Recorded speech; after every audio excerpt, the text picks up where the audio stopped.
not doing it. There we go. In 3, 2, 1.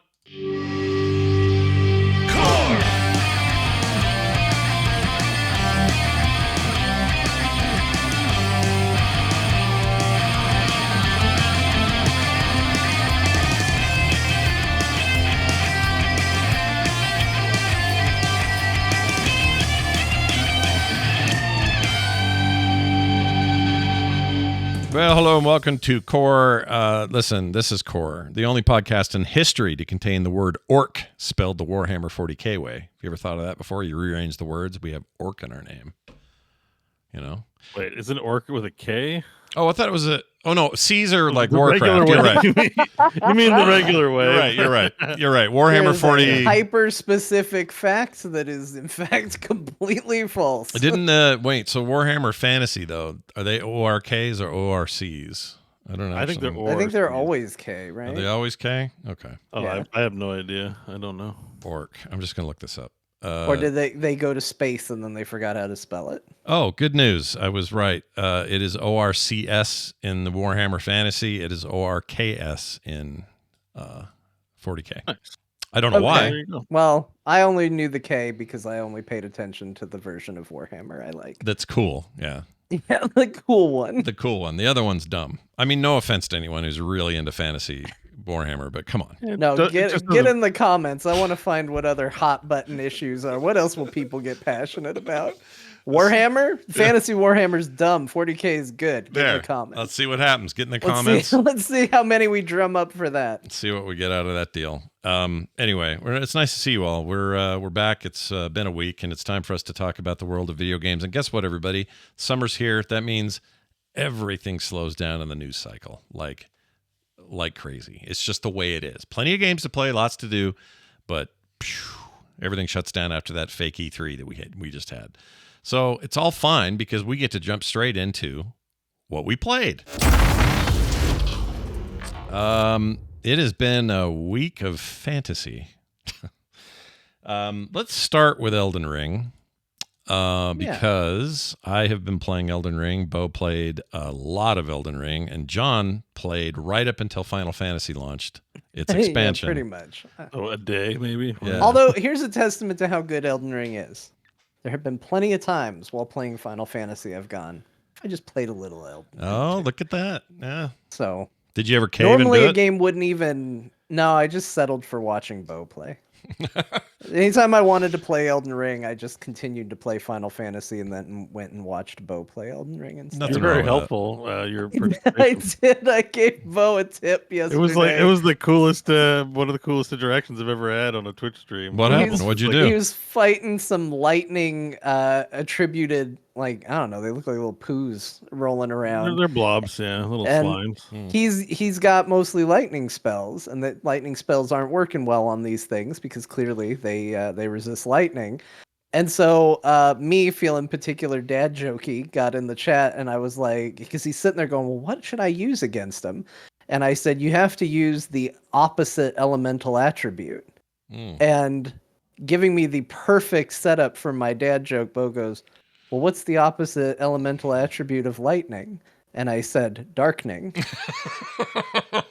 Wait, that's not true, though, with what you had to drink, is it? Like, you didn't have a potion called darkening. No, well, I mean, first of all, there's no such thing as, like, darkening, right? But it's a funny joke because... It's a great joke.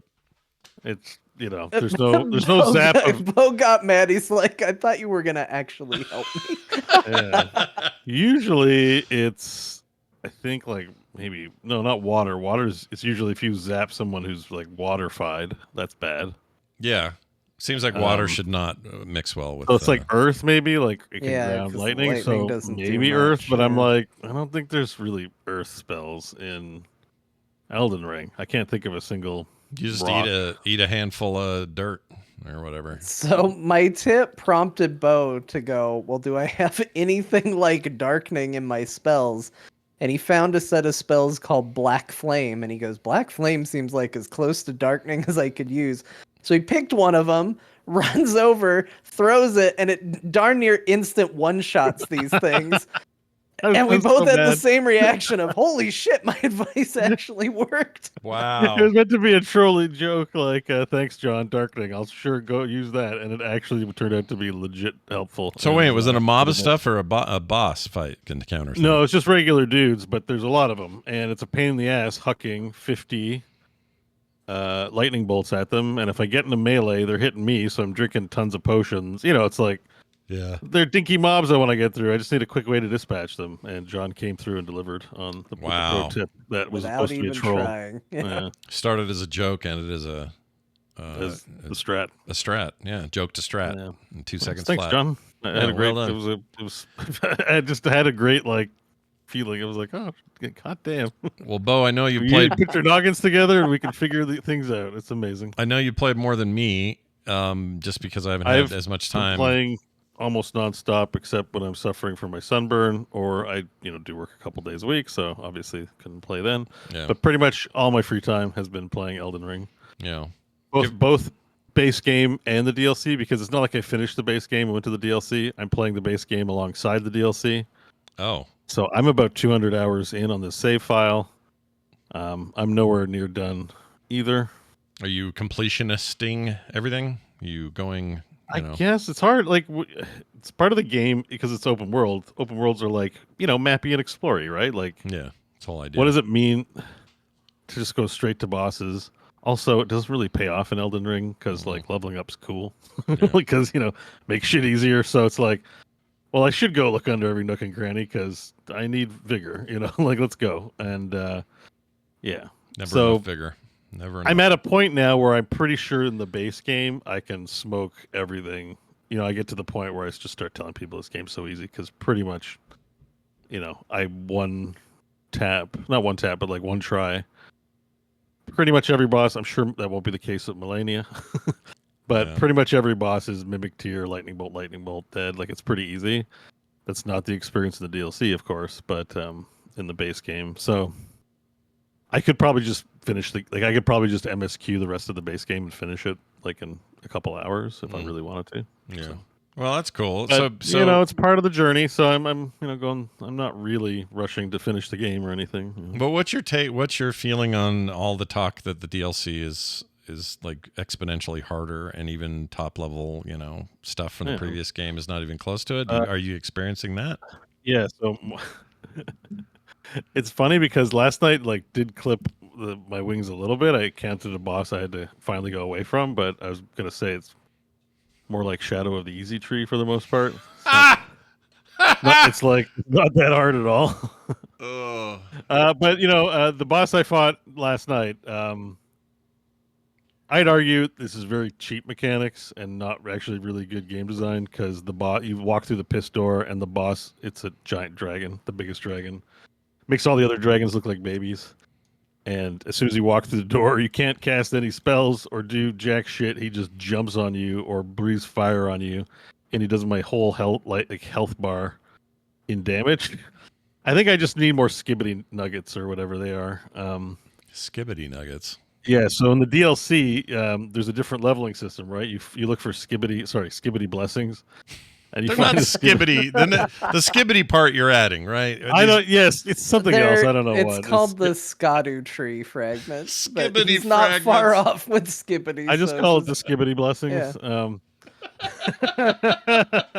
I love that. Who wants to say scadu tree? Skibbity's way better. No, plus you're endearing yourself to our younger listeners who all use that skibbity toilet thing all the time. Totally know what I'm talking about when I say skibbity. I'm trying to get viewers, man. I'm trying to speak their lingo. That's right. Fellow kids. So, and I don't think I have enough skibbity trees or whatever, skibbity blessings. Skibbity trees. Skibbity trees. Oh. Yeah, so I'm I'm trying to, so I hit a hard wall and I'm like, oh, this is a come back later and fight. Same with Wolverine. Wolverine I haven't gone back to yet. But every other boss in the game I've defeated. In the DLC I've defeated. Wolverine. The boss. The Wolverine last night? Wolverine's in the DLC. Okay. There's a guy with claws, I take it. It's Loger. Okay. I don't like that name. That's a bad name. But anyways, he's very tough. And I haven't beat them, but pretty much every boss I've beaten them. And it's like, it's definitely cheese, right? If you ask somebody who's like, oh, did you dodge roll and hit with your abilities? Like, nope. I used my mimic tier. I shot lightning bolts in his butthole. There's one dragon I literally glitched into the mountainside and just shot his butthole with my bow for like an hour. Just like bing, bing, bing, bing, bing, bing, bing. It's part of the game. Like, well, I'd say yeah, go for it. Who cares? Yeah.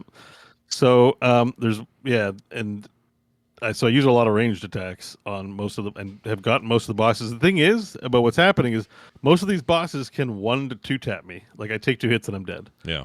Some of them 1. If I'm low, 1. But if you don't get touched at all, and you get some good RNG on the hits you do have, you can beat all the bosses in the game. But I'm sure I've heard people have spent hours on the last boss, so I'm sure that's not cheesable. And this dragon boss is definitely pretty cheese proof as far as I can tell so far. So yeah, but it's not. I mean, it's challenging, but it's also not that like given the number of bosses I've been able to beat without finishing the game. I didn't even have my 4th talisman. They're like, you don't have your 4th talisman? I was like, oh, maybe I should go and...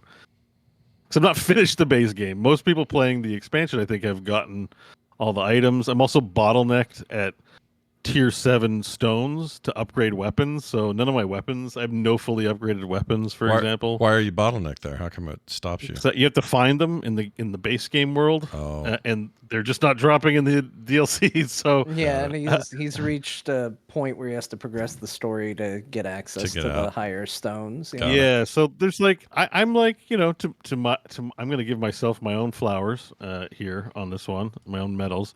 I don't have fully realized characters from the base game as I go through this stuff, and I'm still able to beat maybe not the toughest bosses, but a lot of bosses and make progress.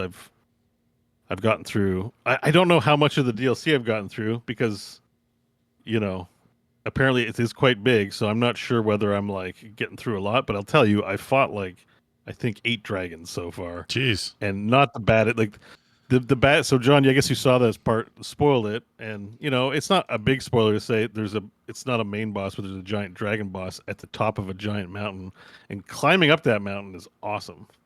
It's like a real vibe. Like the environments are honestly way better than the base game. Like which is insane to say because the base game's so pretty. It's crazy to hear how much. Yeah, there's some cool environments in the level. There's lots to love about the base game, but like in terms of it's like going from World of Warcraft to Burning Crusade, right? Like maybe not that wild, right. But there's a beautiful coastline with blue glowing flowers, and then there's a red glowing flowers area. And there's this grave area that looks really haunted. Like, and then the dragon place looks like a dragon mountain. Like they're really like striking biomes, I find, and just very cool. So it's awesome. I don't know how far along I've progressed, but I've killed every boss, including the first, I think, main boss. Well, I don't know if that's first, but the first one for me, it's the divine one. Trying to keep it as spoiler free as possible, but I was able to beat that. With very few skibbity nuggets or whatever they're called. And like it's not like I'm not gonna say it's easy, and like definitely like I play games a lot and I have a certain level of ability. I'm sure there are people better than me too. It's gonna vary for people. But do you think the caster builds are ultimately easier to cheese or easier to I don't know. Well, they're easier in the sense that your risk factor for dying is much higher if you're in melee, right? Like, so you if you have a summon and they're it's like think of playing a hunter in World of Warcraft, right? Like if you didn't have your pet aggroing monsters, you'd be taking hits and dying a lot, risking death. But like you don't have a feigned death necessarily in this game, but the fact that they're a mile away and you're sort of safe, and then if they try to come at you, you can decrease your threat. Like I stop shooting lightning bolts when they start coming after me, and let my summon do some damage and reestablish threat. It's pretty much like playing a warlock or. Is this a player summon or a one of your spell summons? No, spell summon. Like you get a Worthing Bell. Like ashes. like the wolves I have right now or whatever it is. Yeah. So at a certain point in the game, you get what's called a mimic tier, which is a summon that's a copy of yourself, and they cast all the spells and abilities you have. Okay. So they can there are other ones you can pick lots of other ones too. I use the mimic tier a lot because it's obviously quite powerful. But they don't like have a taunt button per se. Although last week John has the talisman hack that you can do. But they do. They can't. A lot of them will be distracted.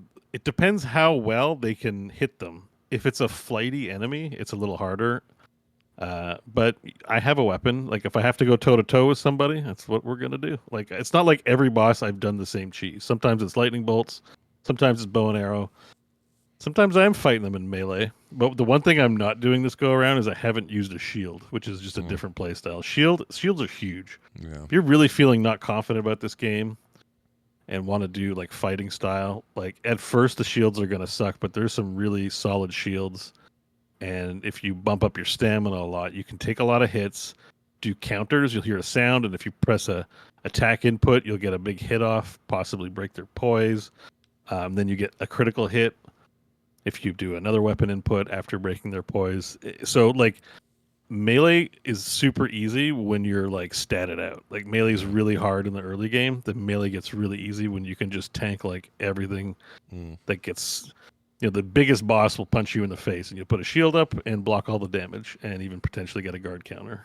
I read on GameSpot or Kotaku or somewhere that a bunch of players were saying that shield builds are OP and currently are too easy and are ruining the game. It doesn't surprise me because when I played Elden Ring the first time, I remember this happened to Bo and I both, where I was like, man, there's this weapon I really like. Man, it seems overpowered. It was this frost stomp ability. There's actually a hatchet that would give it to you, but I put the ability on a different weapon. I was like, oh, it's so good.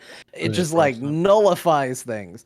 And then they did their first like big pass of nerfs, and like everything I was using at the time got nerfed. And I didn't follow a build or anything. I just picked what felt powerful. And I was like, oh man, I guess I was doing a powerful build. So I got back in. Well, I had beaten the game. Like they did various degrees of nerfs. It was still pretty powerful when I had done it. When I had finished the game the first time. But now I'm going back in, and I know a lot of stuff has been balanced and tweaked, and so I kind of knew that my old tricks weren't going to work. I was going to have to learn to do things a different way. And so I was like, all right, well, let's try, let's see what are some new things I can try. And I very quickly honed in on, shields are pretty good. I was like, I should start using shields. So I learned how to do the little counterattack thing that Bo was talking about. And I was like, oh, you know what? I should do a build that works on breaking poise. So I started doing that. And now that's all I hear about. It's like that's all anybody's talking about. I'm like, of course, I somehow found the build again that apparently.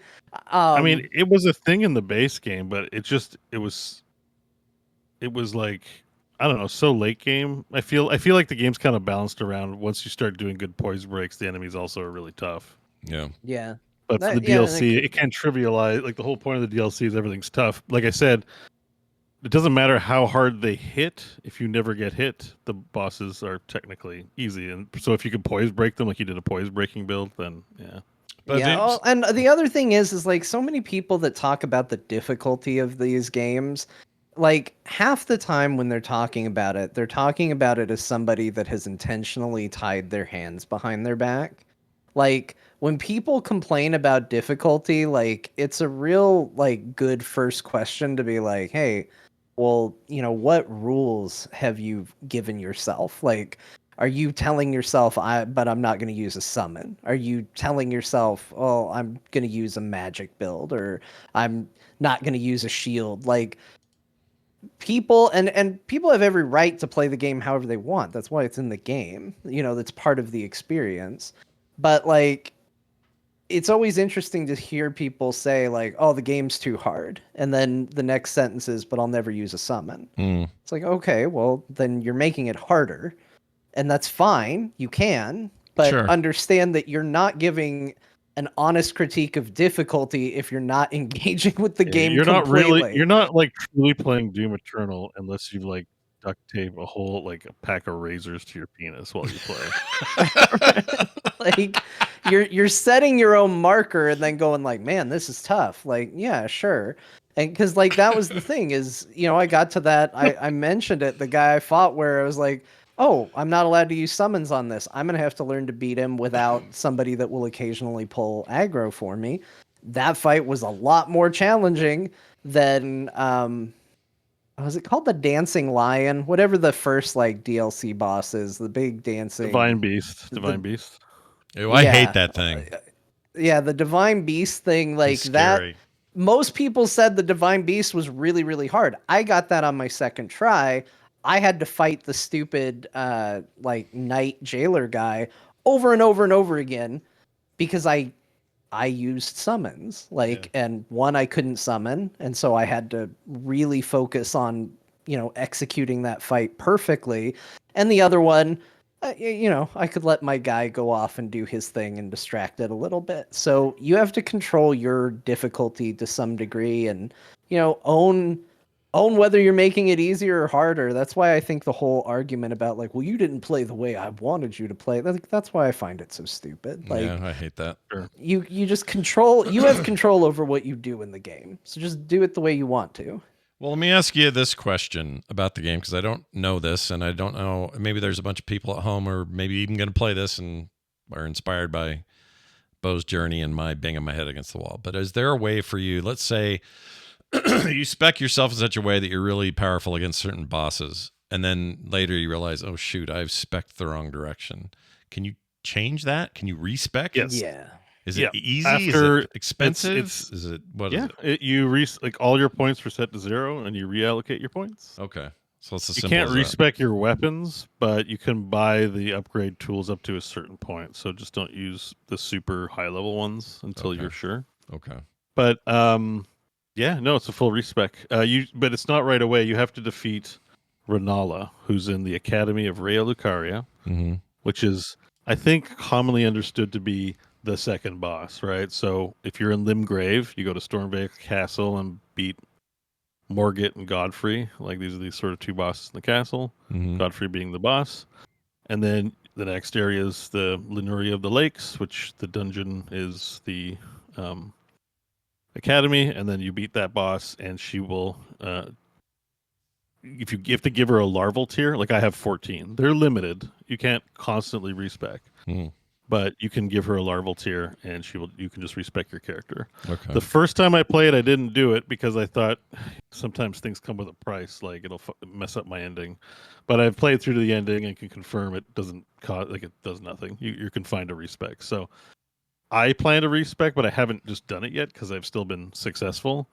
But I may go full arcane at some point because I've been heavily reliant on Dragon Communion incants. That's what I wanted to mention is every time I can't beat a boss in the DLC, the plan usually, if my magic doesn't work and if bow doesn't work, even though there's a really great bow in the DLC that auto aims and shoots super fast, that I got, called the Bone Bow.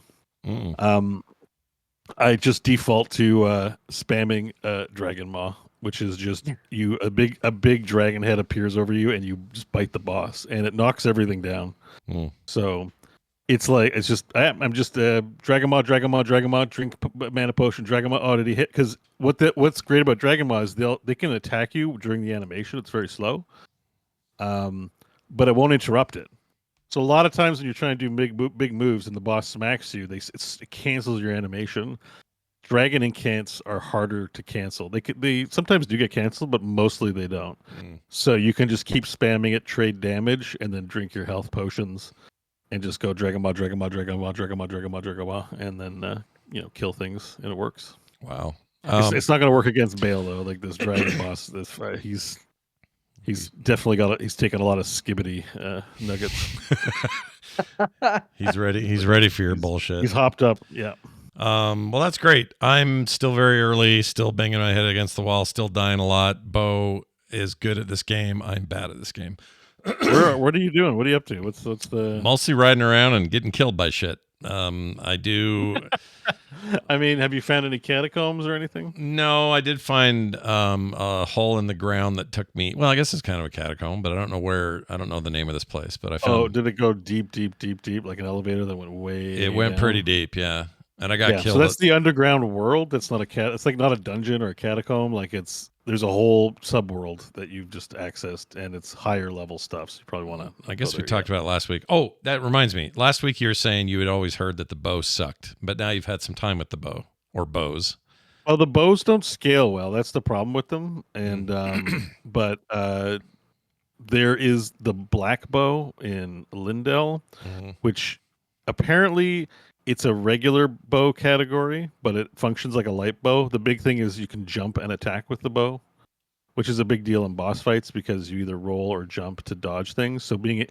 But a lot of bows are ponderous. Like you have to stand, draw, shoot. If you're standing still in a boss fight and it's coming at you, it's like it's not going to work. So what's great about the light black bow is that you can jump and move around while shooting. So it's sort of a big feature, which is why I wanted to go after it. Right. But I just didn't get it till recently. And the bone bow is fun because it does have an ash. Like I don't think you can swap it out. But you can Legolas shoot arrows. They just go thum, thum, thum, thum, thum, thum, thum, thum, thum, thum, That's thum, cool. thum. And they're magic arrows. So the tough thing with bows too is if you're auto aiming, they miss. Like it's so precise that if they're shooting an arrow back and they happen to be drawing and you fire the arrow at them at the same time, it can fly past them and miss. Like it's so annoying sometimes shooting things with the auto aim. But this auto aim has homing, so it just always hits guaranteed. So you're Legolasing and they're homing in and you just go thump, thump, thump, thump, thump, thump, thump, thump, thump, thump, thump, thump, thump. And I really like it. The only problem is it costs arrows. Oh, right. They're physical. Saying, well, what's yeah. the deal with that? Yeah. So you can buy thin beast bones from the bell bearing vendor in Round Table Hold, but there is in the DLC in the base game, there is no flight pinion, which is what you use to make the fletched arrows that go farther and are good, that have the fletching on the end, right? Yeah. You have to go kill birds. Oh, that's a pain. You have to farm birds. Yeah. 100, like a stack of 10 takes one flight pinion, but still there's tons of arrow types. You have like hundreds of arrows in your. It is so annoying that I can't buy flight pinions for just basic ass arrows from software. If you're listening, patch in a freaking vendor of flight pinions. They want you getting them birds, man. I've noticed if you don't have a nice wide sweeping weapon, you might kill a bird, and then all those pals will fly off, and then you're like, well, shit, I gotta go find another. Yeah, so farming them real good. I mean, I'm using lightning bolts. If you have a way at range to shoot one, the other ones won't fly off, so you can kind of pepper them. Oh, okay. That's not. But you don't want to spend your arrows farming arrows. So. No, I wouldn't think so. Yeah, but there are spells like the lightning bolt trick for me worked pretty well. But if you don't have that spell yet, it's not going to help. Well, there you go. John, did you play it all before diving a little bit? Bit? Nothing worth talking about though. I keep plugging away at the DLC. That's about it. Right. I haven't found any weapons. Like there's cool stuff in the DLC, just weapon wise, but I haven't found anything that's like blown my ass away yet. You know what I mean? I thought one of the coolest weapons I got was R'Lana or whatever her name is. Her dual swords, I really like, but I also backhand blade or no, the one where the special is one goes fire, one goes arcane. Have you not fought that boss yet? No, I've only fought Divine Beast. Okay, so. Anyway, this is two swords. She's got good swords. That's good to know. All right. It's two swords, and the special, you basically hold it, and they both light up, and then it's a heavy attack to do fire, and it's a light attack to do arcane. And it's a really cool concept, but I found it right at a time where I'm like, oh, I'm using a shield for everything, and I'm used to using the shield now, and now I want to use a weapon that is... no shield, and it was a lot to get used to, so I was like, I don't know if I'm going to learn these yet, but they're very, very cool. Shields are very powerful. I'm looking at a tiered list of what supposedly the 15 best weapons are in the game right now.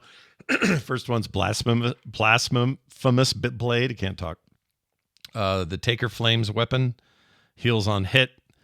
Has fire that scales with your faith stats. Let's see. Is this base game or DLC? This is base game. The second weapon on here is a DLC weapon, the backhand blade. Is that the one you said, John? Yeah, I said that one. you Backhand blades are findable in the open area too. I have them. It doesn't really go with my build per se. Yeah, it says easy to find early on in the DLC. Paired weapon. Let's see. Enables dual wield when two-handed. Blah blah blah. Oh yeah, I do have these. Yeah, I got these. Yeah, Really? they're easy to find. They're considered super good. Why? I think I'm still using the basic twin blade. I have 4 twin blades now, and I find the base twin blade the best one. Like it's just fast. I think it's something. When I was reading about it, there's something about the scaling that they do. Oh, okay. Yeah. Okay. The scaling with the stats are really important, I guess. A lot of the scaling for the DLC weapons scale with 3 attributes instead of 2. Yeah.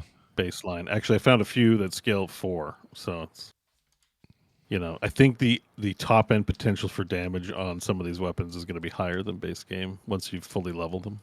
Awesome. Well, there you go. Elden Ring report, everybody. Get in there. I'll keep trying. So, dude, you need to find some caves, not the cave you went into, but some other cave, any catacombs. Nothing with a giant. Go find some caves, not the cave that you're in, other caves. All right. And, I mean, there's like a catacomb right near the Church of LA, which is the first church. And is that the one I got? That's where the wolves and stuff are, aren't they? Or am I thinking of something else? It's guarded by dudes, not wolves. Oh, well, I know. You mean the one down the path? I know what you mean. Yeah, no, I've hung out there and farmed a bunch, and I keep getting just ride around, kill stuff, do whatever you want. Go to the castle eventually, but be ready for a tough fight. Yeah, I mean that's what I've been doing. I've been collecting runes, cashing them in when I have enough, building vigor and other stats I know I need for this build. Like I'm doing that stuff. It's just as soon as a boss appears, it's like, oh shit, here we go. Let's go through the P wall and see how long I last. It's not very long. And then I lose a lot of runes that way, so I'm like terrified to go in there until I'm hoarding runes. This game is not good for the way my brain works because I kind of hoard stuff like that. Currencies I should be spending. I have that problem too. Once I get over 50% of the way to a level, I won't risk them on bosses. I go find farm spots and just farm the rest of the level. That's why I like leveling up, because when I level up, I go, all right, great, I can be reckless. Yeah. Because I don't have anything. I'm back at square one. I'm as strong as I'm going to be. Yeah. And if I die, who cares? Yeah. So it's like, oh, I leveled up. Time to get reckless. Let me go someplace I've never been. Let me go try a boss that I haven't been able to fight. Like that's when you go crazy. But also, like the runes will come in time, and eventually you'll get to places where they should farm them, and you're just like, they should put a rune bank at a site of grace. I think like you should be able to deposit runes into a bank. Oh, that'd be great. At your grace. Yeah, I would love that. I think the runes thing comes from when the game is more linear. So can you fight your way back to the previous spot you got to? Makes sense as a challenge. In an open world, like sometimes I just jumped off a stupid ledge and now I gotta go. It's like it doesn't hit the same when it's it's just like I just gotta go pick them up again. Like, Yeah, that's an interesting point. I could be wrong, but I believe originally, I don't know how long it was like this, but it was you had to kill the enemy that killed you to get your runes back, right? Or souls or whatever. Maybe it was. something like that. I'm pretty sure that was like the original. So if you it's been a long time since I played it. Like I played Demon Souls before it was even like super popular. So I'm remembering a long time ago. Mm-hmm. But I think in Demon Souls, if you died, not only do you have to kill the thing that killed you, but like you became undead or whatever at the time. So you had like half health. So it's like, go do what you failed to do last time. You're going to have to succeed this time. And you're going to do it weaker than you were when you tried it the first time. I was like, man, this is great. Yeah. What are you doing? You're really encouraging the get good feel. Yeah. Who says these games haven't evolved a little bit to be a little less intimidating? Jeez Louises. My biggest problem is I got distracted by the other shared play this week, and that is Final Fantasy XIV. See you guys in 20 minutes. hopefully we have some interesting stuff to say about it. John, let's start with you since this week has been all about new expansion. How is that going? What are your impressions? Like technical stuff, getting in okay, staying in, things like that. How's that all going? So this is maybe the smoothest MMO launch I've ever seen in the history of playing MMO video games. It has been insane. Not to say that there haven't been little issues here and there, but by and large, like, servers haven't been going down. The queues have been relatively small. Like, there are exceptions, of course, where you can hear people talk about, like, oh, I had this and this. But, they're usually one-offs, little things that you hear here and there. It has been insanely smooth. I've never had a time I couldn't get into the game. I've never had more than a maybe minute, 2-minute wait to get into the game. And so as far as like MMO launches, incredibly quick and easy. And the queues, that was the only thing that really last expansion, that was really it. That was what limited it last time, and it looks like they got that figured out. I guess they hit some record for like consecutive logins for this expansion, so it's not even a case of people were more excited about the last one. It's going crazy good. As far as Dawn Trail itself, expansion is kind of what I expected. Like, we are definitely pushing a reset on everything that the previous story had been building. Like, this is definitely chapter 1, and it feels very chapter 1. You're going to a new place, you're meeting new characters, you're experiencing a new culture, you're experiencing new lands, and it's a lot of introduction. So I have seen some criticism of this expansion, saying that it's a bit slower pace. It 100% is. Like, to me, that's not a detriment. To me, that's expected, right? Like, we've been doing expansion of building up to this big story. Endwalker was very much the release and the end of that story. Now we're back to building up again. I 100% knew and was not surprised that so far this is building. That's not to say it's not without its cool moments, its interesting characters. Like, I've really taken to the characters that are new. I've really taken to the world that we're exploring. And I'm having a good time with it. But it definitely is, a bit slower pace. I think as far as the expansion features that it brought to the table, the number one thing that it has absolutely nailed, and I'm surprised that I think this is the biggest thing, because leading up to it, whenever they showed pictures and stuff, I was like, okay, yeah, it looks like Final Fantasy XIV. Sure. Yeah. Oh, okay. I see that character model looks better. Sure. I guess you put it side by side. I guess if I had to pick, this one looks better. That's fine. The graphic updates, by far the most impressive thing in this expansion so far for me. I cannot believe how good the game looks. Yeah, this is the crazy thing. So this is why it's been a distraction for me, because I wasn't planning on playing it during the craziness of an expansion, because I'm still, screwing around late stage Realm Reborn with the character I have in there. And I thought, I should wait, let things calm down. But then I was hearing, no, people are getting in pretty quick. Sounds like they've solved a lot of their logins and all the stuff you said. It seemed like that was all better. And sure enough, I got right in. It was no problem. And I got into the world where I had previously left off. I was blown away. And I didn't know, and I messaged John about this, but I didn't know that they retroactively improved stuff, textures, draw distances, the way the grass and foliage works, all of that stuff kind of across the board. Old content, including like original OG Realm Reborn content, got this treatment. And of course, you're also seeing it on the armor people are wearing and the mounts they have. But just like walls and floors and buildings and shadows, colors, lighting, all of it looks better, and markedly so. And at first I was like, wait, it's just my brain, because I know they were going to update it. Maybe I just think it looks better than it does or something. So I went and looked at some comparison video of the exact places I was in that was for sure prior to this update. Huge difference. Massive difference. The game is so much more immersive as a result that I got completely sucked in and hadn't stopped playing since that happened. So thanks a lot. And Yeah. I'm playing, and There I'm you go. doing it John's way. I'm doing the whole like talk to everybody. Let's get this story. Let's not. This isn't WoW where I'm just skipping text so I can hurry up and get the item or whatever. I'm actually You're trying to enjoy the ride and get the full. I'm playing the game, like the You game, the wanna- way that Are you these gonna guys. make it all the way? All the way? You think? I or- mean, maybe I said that last time, and then I fell off. So who knows with my arcade brain? But this is the most passion I've felt for a bit about maybe even an MMO, and I don't know. I don't know why. Like I think I was craving this number one. I've been off MMOs for a bit, right?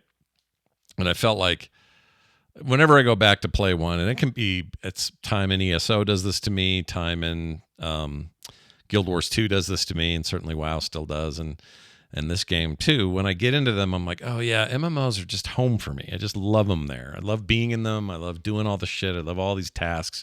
Put me on a mount, send me over that mountain. Let's see what's going on. I don't know.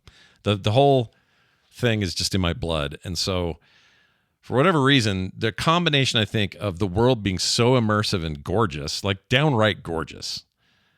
And I wouldn't have said this before because I used to think the world was kind of ugly before. Not ugly, but just old.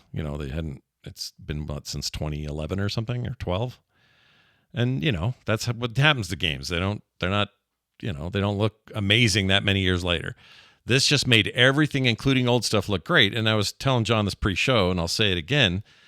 I'm used to the WoW way, which is you play the game it sounds like a phone in China.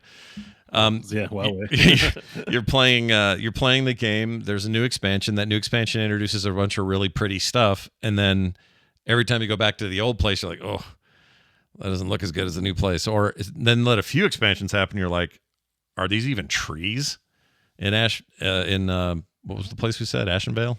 Ashenvale. Yeah, they're just paper mache garbage everywhere. And they've gotten so much better at that stuff, but they don't retroactively do a lot of that. In some cases, like draw distance, you get something, water. I think we got a lot of mileage out of Cataclysm, giving them a chance to update it. But certainly you go back to Classic and you're like, oh, they've done some work to this game. Yeah. In the years since then. And so as a result, I'm just sort of used to seeing that part of it and not seeing the old world get much love. In this case, I mean, a lot of this is like blanket things you can do to make the entire game look good, but there's a lot of really small little details that are now just popping, and it's so pretty. So for whatever reason, that was a big draw, and it's way more immersive. And so for me to slow down and enjoy this story has been made that much more possible. Also, my Steam Deck did not take a hit on performance. It still runs at butter smooth, 60 plus frames. So I'm playing it on my PC, going to bed with it, moving around with it, having it wherever I kind of want it. And that makes a big difference. But yeah, I was so surprised by this.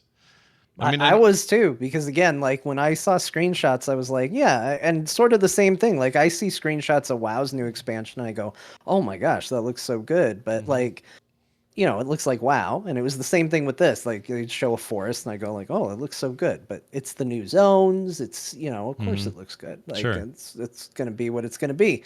But then once I got in it, I just couldn't stop looking at stuff.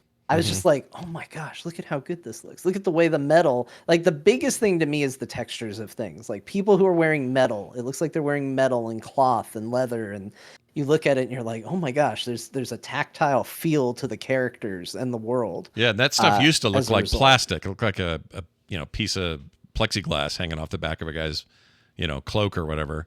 Now it looks like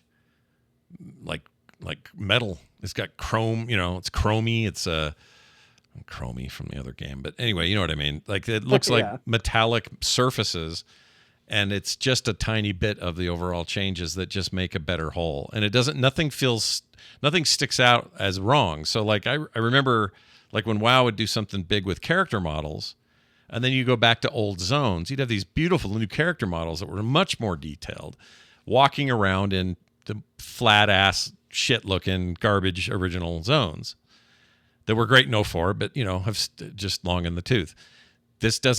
I'm not having that disconnect here because the old stuff has risen up with it. and it all looks good. And so, talking to, I don't know, what's her name? Merlwybs. Yeah, Merlwybs. You doing a lot of talking to Merlwybs? Yeah, talking to her a lot right now because I'm in Pirate Town for a ton of quests and stuff, and she looks better. Like everybody looks better, and she used to annoy the hell out of me. And like this lady, Merlwybs the best. She's better than all the other leaders. People like her a lot. I'm coming around. It's taking me a minute, but like, look at this lady on the front of the ship here that we're watching on the video. Yeah. That's the most detailed ass axe on her back that I've seen in maybe any MMO. Like, I don't want to overstate it, but this stuff is gorgeous. It's really nice. It's one of those things where it's hard to say because, again, people are going to hear this. They're going to go look and they're going to go, it looks like Final Fantasy. Yeah. It's hard to explain without having seen what it looked like and without like being there and being in it and going like, oh my gosh, this is it. Because a lot of it, the things that they updated is character models, which also updated a lot of NPCs because most of their NPCs are built from character model, like the same character creator. Right. So any character that is based on a player made model got a facelift. If there's anybody that's got a unique face, they probably didn't get a facelift for this expansion unless they're going to be primarily focused upon. Sure. So they did character models, they did lighting, shaders, foliage, some armor and texture work. Yeah. And so, but like just those things together have had like sweeping changes throughout, not just this expansion, but all of them. And the lighting and shaders and like fog effects and foliage effects have made the world come alive where like when I'm in a zone and it starts to rain, I'm like, oh my gosh, I'm gonna take 100 screenshots because this all looks really, really good. Yeah. It used to be that it would just be foggy. You know, you'd get almost like the N64 style fog where it's like, oh, I can only see so far. And now it's got that kind of eerie where, you know, there's a gradients to the fog of what you can see and can't see and the way it affects the trees and the foliage in between. And I mean, grass in Final Fantasy used to look like worse than Minecraft. It was like, it terrible. used to be the blockiest, most awful thing ever. Yeah. And now it's a smooth texture. Like it's still a flat texture, but it's smooth and it looks good. And it's just really, really hard to convince people without saying like, no, just get in and see for yourself. Because again, I did not think this was going to be my favorite feature of the expansion so far. I thought this was going to be a perk. Mm-hmm. But I didn't think it was going to be the thing that blew me away. Yeah. And it's the thing that's blown me away. Likewise, one of the things I was most excited for, which is they've added dual dyes to a lot of armors in the game. So you can dye a piece of armor twice. Before it's like, you know, you get a shirt, right? And it's a real complicated shirt. And you go, okay, well, I want to take this green shirt and I want to make it red. Well, there's a preset section of that shirt that's dyeable. And you can change that color, and that's it. Well, they've added a second dye option, so now maybe you can change, you know, the overcoat, and maybe you can change the undercoat too to a completely different color. And it's another way to like customize your armor. I was really excited about that. They're probably going to keep working on this. Right now, the implementation of it is real like disappointing, honestly. That's unfortunate. First of all, a lot of stuff still only has one dye option. And even some of the stuff that has two, it's like exactly the way it was before, but when you look at the second option, there's like maybe a piece of cloth that hangs down in the back, and that's what the second option is. It's like, oh boy, I'm glad I'm going to spend 500 gil on a pot of dye so I can change one little thread of fabric in the back. Like, I think it will get better, but right now it's in a place where I'm just like, it's a little disappointing. So it was something I was really excited for, but that one so far has been a bit of a letdown. But I'm enjoying the story. Again, I will say it's a bit of a slow burn. They always are. Like, Final Fantasy expansions always, I think, start pretty slow. Yeah. This one is picking up and getting really intriguing. I'm about to the point in the story where it feels like a WoW expansion would end. So I'm like, okay, this is good. I'm about halfway through the expansion. Feels like most other MMO expansions would be stopping right about now, so I'm really curious to see what comes next, because it's definitely building up steam, but it's just been fun to get there. I can confirm it is not just a vacation expansion. Not that any of you good. should have actually thought that that's what it was. There's going to be there's fighting, there's war, there's conflict. the conflict, sure. Yeah, the biggest challenge of the expansion is pronouncing the names. My goodness, I have never had a harder time reading the names, and just they're just like, oh, you want to go to Watchdogs? Yeah, just go there. And it's like, that word is 15 letters long, and you just threw it in a non-voiced conversation and expected me to read it. Yeah, they do this in the old game too. It sounds like they're just, ramping that up. Just keep. It gets worse. Does it get worse? I know they do, because do you think they're gonna save it for like a second expansion? Like, they can't blow all their load with this one, right? Like, they'll have. I mean, they got more coming, obviously. It's gotta be like, this is the vacation expansion. Even though it's gonna get crazy, it's gonna be something crazier comes out of it, right? Which is gonna be This is your first D&D session, right? Like, this is when you get the players down, you introduce them to each other, you introduce the world, you like set up all the rules and how everything works over here, and that gives you the freedom to go, okay, now what thread do I want to tug for the next section of the game?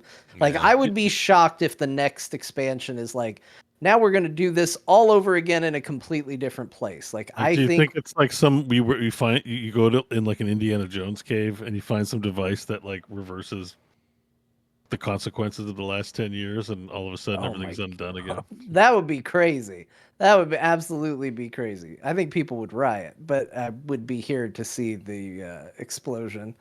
Sorry, the video. I need to see these fat birds. I love these birds so much. I need to learn more about them. I need to meet them. I need to hang out with these birds. They're ridiculous. They look like parrot hulks. Yeah, like parrot hulks. Yeah.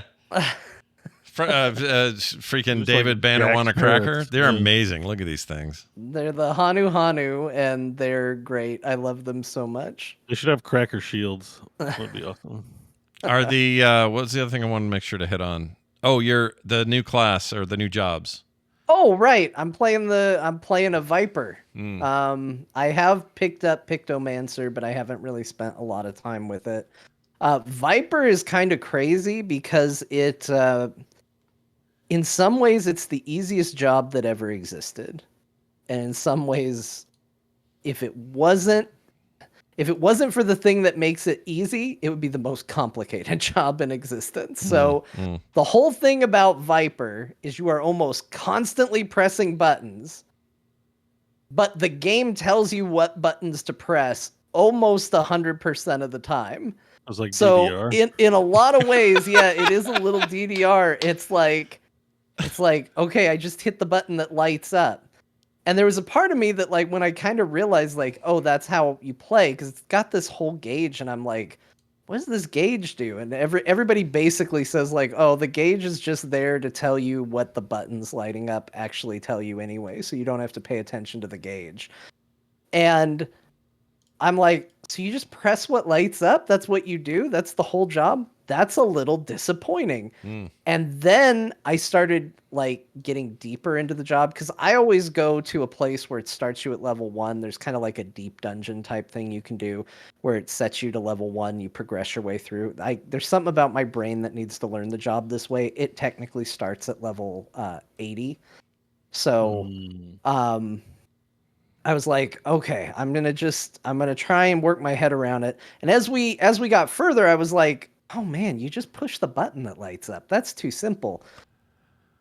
If the button didn't light up, it would be the most complicated job on the history of the planet. Because it's really a case of, okay, what button did you push to start? A or B? Yeah. Okay, if you pushed A and you have this buff up, now push B. If this isn't up, then push A again. Okay, now do you have this buff up as well? If so, now press B again or press A again, depending on if this buffs up and needs to be refreshed. If that's not the case, do your finisher and start. This time, start with B. Like, it's a simple tree, but it's like kind of complicated in how it's divided. If I was trying to figure that out while I played, my head would explode and I'd never play the job. The fact that it lights up for me, I'm like, okay, this job is playable. They're actually, and it's causing a bit of a controversy right now. Yoshi P has come out and said they're going to make the job a little less busy, is the exact words, which people are taking as he said the class is too easy. And it in some ways it is, but the problem is that the job also has positionals, and that's basically some jobs have different effects that occur depending on where you're standing in relation to the enemy. Yeah. So if it does, like, let's just say 100 damage if you're hitting it, but if you're behind it, it'll do 150 damage. Jeez. So you have to know to go stand behind the enemy when you do this one particular attack. And so Viper does, sometimes you got to be flanking, sometimes you got to be behind. It actually does a very good job of telling you what to do. But I guess some people have given the feedback that this job is just too busy. I'm just pushing buttons nonstop. That is true. Doesn't it take away from player agency when you don't get to make the choice? Like, even if it's there to help you, right? Because it sounds complicated. So Right. it sounds like, oh yeah, it should tell me what the ideal thing to do is. And even if you would do it without the glowing, it's still still not making the decision anymore. Doesn't that like take away a little bit from the fun of you having Well, to make? one, you can still screw it up. You can still press what's not lit up.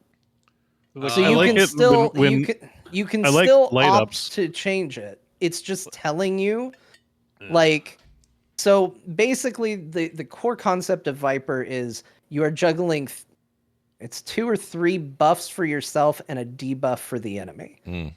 All the light ups are telling you is if you or the enemy is lacking that buff or debuff, it will light up to show you the path to activate it. Or Okay. if all of them are currently active, it will show you the path to refresh whatever is the closest to expiring. That doesn't mean that that's the path you always want to take, because there are other moves you can do that will also refresh these. So if right now, if it's recommending me to put the debuff up, for example, but I know I'm about to use an alternate move that will put the debuff on, I might choose to ignore the light up and go the other path to refresh a buff, because I know I'm about to do this bonus move, which will put the debuff on anyway. So there is still a level of agency. It's more a guide to give you a quick shorthand on which path is the easiest to maintain your rotation. Is this rotation thing just like optimal DPS rotation, or does it actually affect gameplay? Like, do you dodge and like does it go around any mechanics, or is it just a question of maximizing DPS? No, it's just there like I said, it's just there to tell you the quickest path to keep your buffs or debuffs up. I assume the buffs being up equals More optimal damage. DPS. Yeah. Okay. Makes sense. So like if you're bad at it, and let's say you never have any of the debuffs or buffs up, and you just press whatever buttons you feel like, does that matter to the game very much? Yeah. Yeah, it depends on what you're fighting. If you're Final fighting Fantasy's something like chill, right? Like people aren't going to kick you out of raid if you have low DPS, or does that happen? I mean, they probably wouldn't kick you out, but you might get somebody to say, "Hey, what are you doing?" They can tell. They can tell Like- when you're not DPSing very hard. I don't know. I'm just trying to guess. Like when you're pulling trash, like do you have all your debuffs and buffs up, or are you hiding? Oh, You am know I what I mean? hiding? No. Well, first of all, rating is very different. Like the other thing is the questions you're asking are very much from like a WoW perspective. Yeah, Final it's- Fantasy is less like WoW. It's more. It sounds silly because they always say like, "Oh, I got to learn the dance," right? Final Fantasy raids and encounters are more of a dance. There's less room for improvisation. Like, oh, our strategy is to do this wacky, wild, completely off the beaten path thing. Everyone's Like, playing DDR together, basically. yeah, it's basically a case of can you balance your DDR together and optimally, and that's rating well. And Yeah. so, for the most part, the content that you would do going through the story if you're not doing it optimally, it's not going to matter. You'll kill the enemies you're fighting. You'll finish the dungeons. You'll probably have a harder time in the dungeon, but it'll take longer, but you'll get through it. You'll finish the trial encounters. You can probably even get carried in raids because there's enough people there to overcome whatever it I'm is not you're suggesting you do it on doing. purpose. I'm just trying to But get the psychology behind like there will eventually be a ceiling rotations. to that. So like if you start to go up to your higher difficulty rating, there will absolutely be people that go, "What are you doing? Right. You're missing your 2-minute window for your buffs. You know, you're missing this. You're missing this." Like, it's because it's such a dance. It's also, as a result, very easy for people who are good at rating to see where there's a problem. It's like an orchestra playing. If someone's out of There's no tune, you mod, can tell who's out of tune. Yeah. There's no mods where you can look at a report and see like, oh, this healer's overhealing a ton, or Well, there are, but if you accuse a player based on mod information, you'll get yourself banned. Yeah. So if you say to another player, "You didn't perform well," and here's why I know, because I've been tracking you, right? That'll get you pooped. Yeah, It's they'll so funny. report report you for using mods, and you'll get kicked. It's such a different world right now. In Season of Discovery, there's a mod that tells you your rating score that pulls the Warcraft logs and stuff. It's like they can just hover over you and see how shitty you are. And in this game, it's like a cold information war. It's kind of funny. Yeah. Like, I was just more curious because the way you describe it, it's like, I mean, it's like that for all MMOs that have rating rotation. Like, there's an optimal way to play, and there's an. I always think it's fun when you have a fun button to press, like the shield bash, or like something that interrupts spellcasting, like kick on a rogue. Yeah, because like a mechanic's coming, it will fuck people. Sorry, my language, but it will screw the raid, and we need you to kick this ability. It's not damage. It's like it's a mechanic that needs responding to, that there's a strat for. So Final Fantasy has these. They tend to fall more into the role abilities. So there's an ability, for example, called Arm's Length, which I think most, if not all, jobs get some form of this. Everyone I play, all the DPS seem to get it. But basically, what Arm's Length does is it prevents you from being moved by most abilities. So there's a lot of moves in Final Fantasy that'll knock you across the arena, push you this way, pull you that way. But if you hit this button, it nullifies that mechanic, which can allow you to simplify mechanics where, for example, let's say there's a fight that I was doing today where they do a wave of explosions in a sequential order and a knockback at the same time. So you have to go stand at the right spot for the knockback so that it knocks you over the place that's exploding so that you land in the safe spot after that explosion's gone off, but before the next one does. Well, if you want to just go stand where it's safe and use Arm's Length, you could theoretically do that and nullify having to worry about the push. Right. Completely optional, not part of your DPS rotation, not part of the dance, but something you can throw in there. And there's a bunch of stuff like that. Yeah, that's good. All right, so that's what I was wondering, how many abilities were like that people have to use. Okay, well, it's one of those I like light up abilities that are like, hey, this is like active, like it's a great idea to press this button right now. So like I like that shit. I'm just trying to understand, because it's been a while since I've never really rated or done high level stuff in Final Fantasy, so it's always like. Well, you also played the king of the I have fun buttons class, the Bard, which has a billion fun buttons in the form of you can play musical instruments. I didn't play, like, you start Bard at 30, right? So I was like I think a hunter before Bard, right? Is it Archer? Archer or something. Yeah, Archer sucked. Like, I didn't like the Archer. The only reason I played Archer was to get to the Bard level, but then I just played instruments. I didn't really level up farther than that. Archer so it could be good. I don't know. But I didn't like the Archer. Archer's basically. I'm currently an Archer. Archer's basically. It's basically a dot machine. You're not typical DPS. You're more. The most important thing is you're always refreshing your dots and maximizing that hawk's eye thing or whatever it is. Yeah, I mean, it's hard to judge MMOs in early game because it's like they're training you for later when the classes that like can be really lame. early turn into amazing classes. Like I'd argue mage between levels like 0 and 20 and WoW like suck ass, but They're then not great. Yeah. they get really great and super powerful Yeah. later on. Well, like, and Final Fantasy in particular has a really slow ramp up on abilities. Yeah, Like one of the big things in this set of tweaking that they did was they were trying to get rid of button bloat, because with the way controller works, they, there's only so many things you can assign to hotkeys, and they're at a point where you are trying to actively use more than they are able to give hotkeys, even being able to easily scroll and select alternate controller inputs and stuff like that. They're like, it's getting too busy.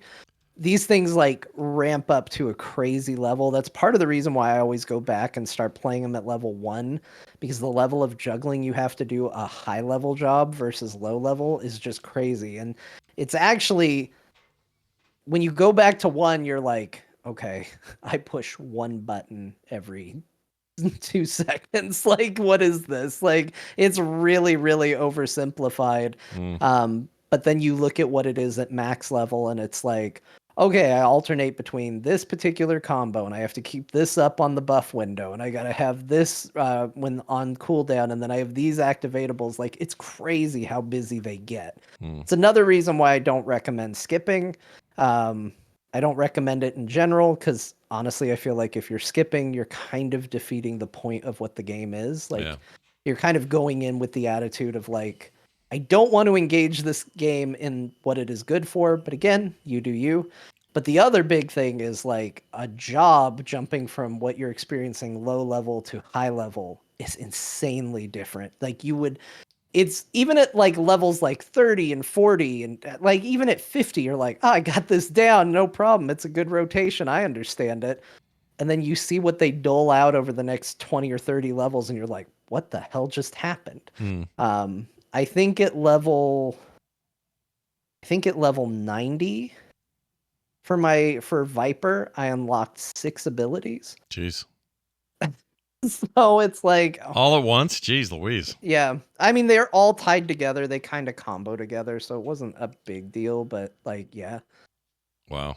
It's like, hey, here's 6 new buttons to press in part of your rotation. For the noobs out there, when and how often can you change jobs if you want to experiment and other stuff? Can you Whenever do it you want. Whenever you want to. So you just do the quest lines associated, whether you go to the guilds and you talk to whoever. You can start Final Fantasy. I mean, somebody correct me if I'm wrong, but you can say, I want to be a Lancer. Yeah. And then go, oh, no, I want to be an Archer. And you can go learn Dragoon at like level 2. You might have to do a quest up to a certain point that might force you to a level, but like, you can just, as soon as you can go there, the only limitation you're going to have right out of the gate is you don't have access to the entire world, and certain jobs are only in some cities. But like, in general, once you can freely move between the capital cities, you can change jobs whenever you want. Some jobs do have a starting point. So for example, you have to be level 80 to unlock Viper, because Viper starts at 80. So oh, right. You have to have gotten a job up to 80 before you can be a Viper. So that's not the level 80 switch to Viper is not a endpoint for another job. Like this, unlike, Archer to Bard, this is just whatever you are, you want to be a Viper, right? Yeah. Okay. Yeah, and then you just go learn Viper. Yeah, and they got a lot of jobs like that. Samurai, Red Mage, all that stuff is, you just go do it when you're at whatever level it unlocks for. I was on this Reddit. I think it's the big Reddit that everybody's on. And there was some conversation going with the guys. I'm afraid to be whatever I'm starting with, because what if I regret it? And I was piping in going, well, according to my friend John, you can change jobs just about any time you want to. And then he didn't know that. He's coming from WoW. And I said, what was the other thing he said? He said, well, what are the best ones? And everybody in unison in there they were all replying, there are no bad jobs in this game. They're all good. They may have some, like you have even said, they have some slow starts, but you will get to a place where you'll find something rad. Like somebody says, I don't know if I should be playing Archer. I don't like it. It's like, well, eventually you want to be a guy that can run and gun and have a little robot gun hanging out with him. He'll be a machinist. Because it's fun. And then we're like, oh, yeah. So it's like, I like that about the game and its community, I suppose, as part of this, is that there's there's a way to see all of that in that light, and I don't know. I'm drawn in by that. Yeah, if you get a stick up your butt and you're like, oh my god, red mages are the coolest thing I've ever seen. They're shooting spells, then they run in and stab with a rapier. Okay, as long as you're the right level, go try it. Go try be it. a red mage for a Yeah. little bit.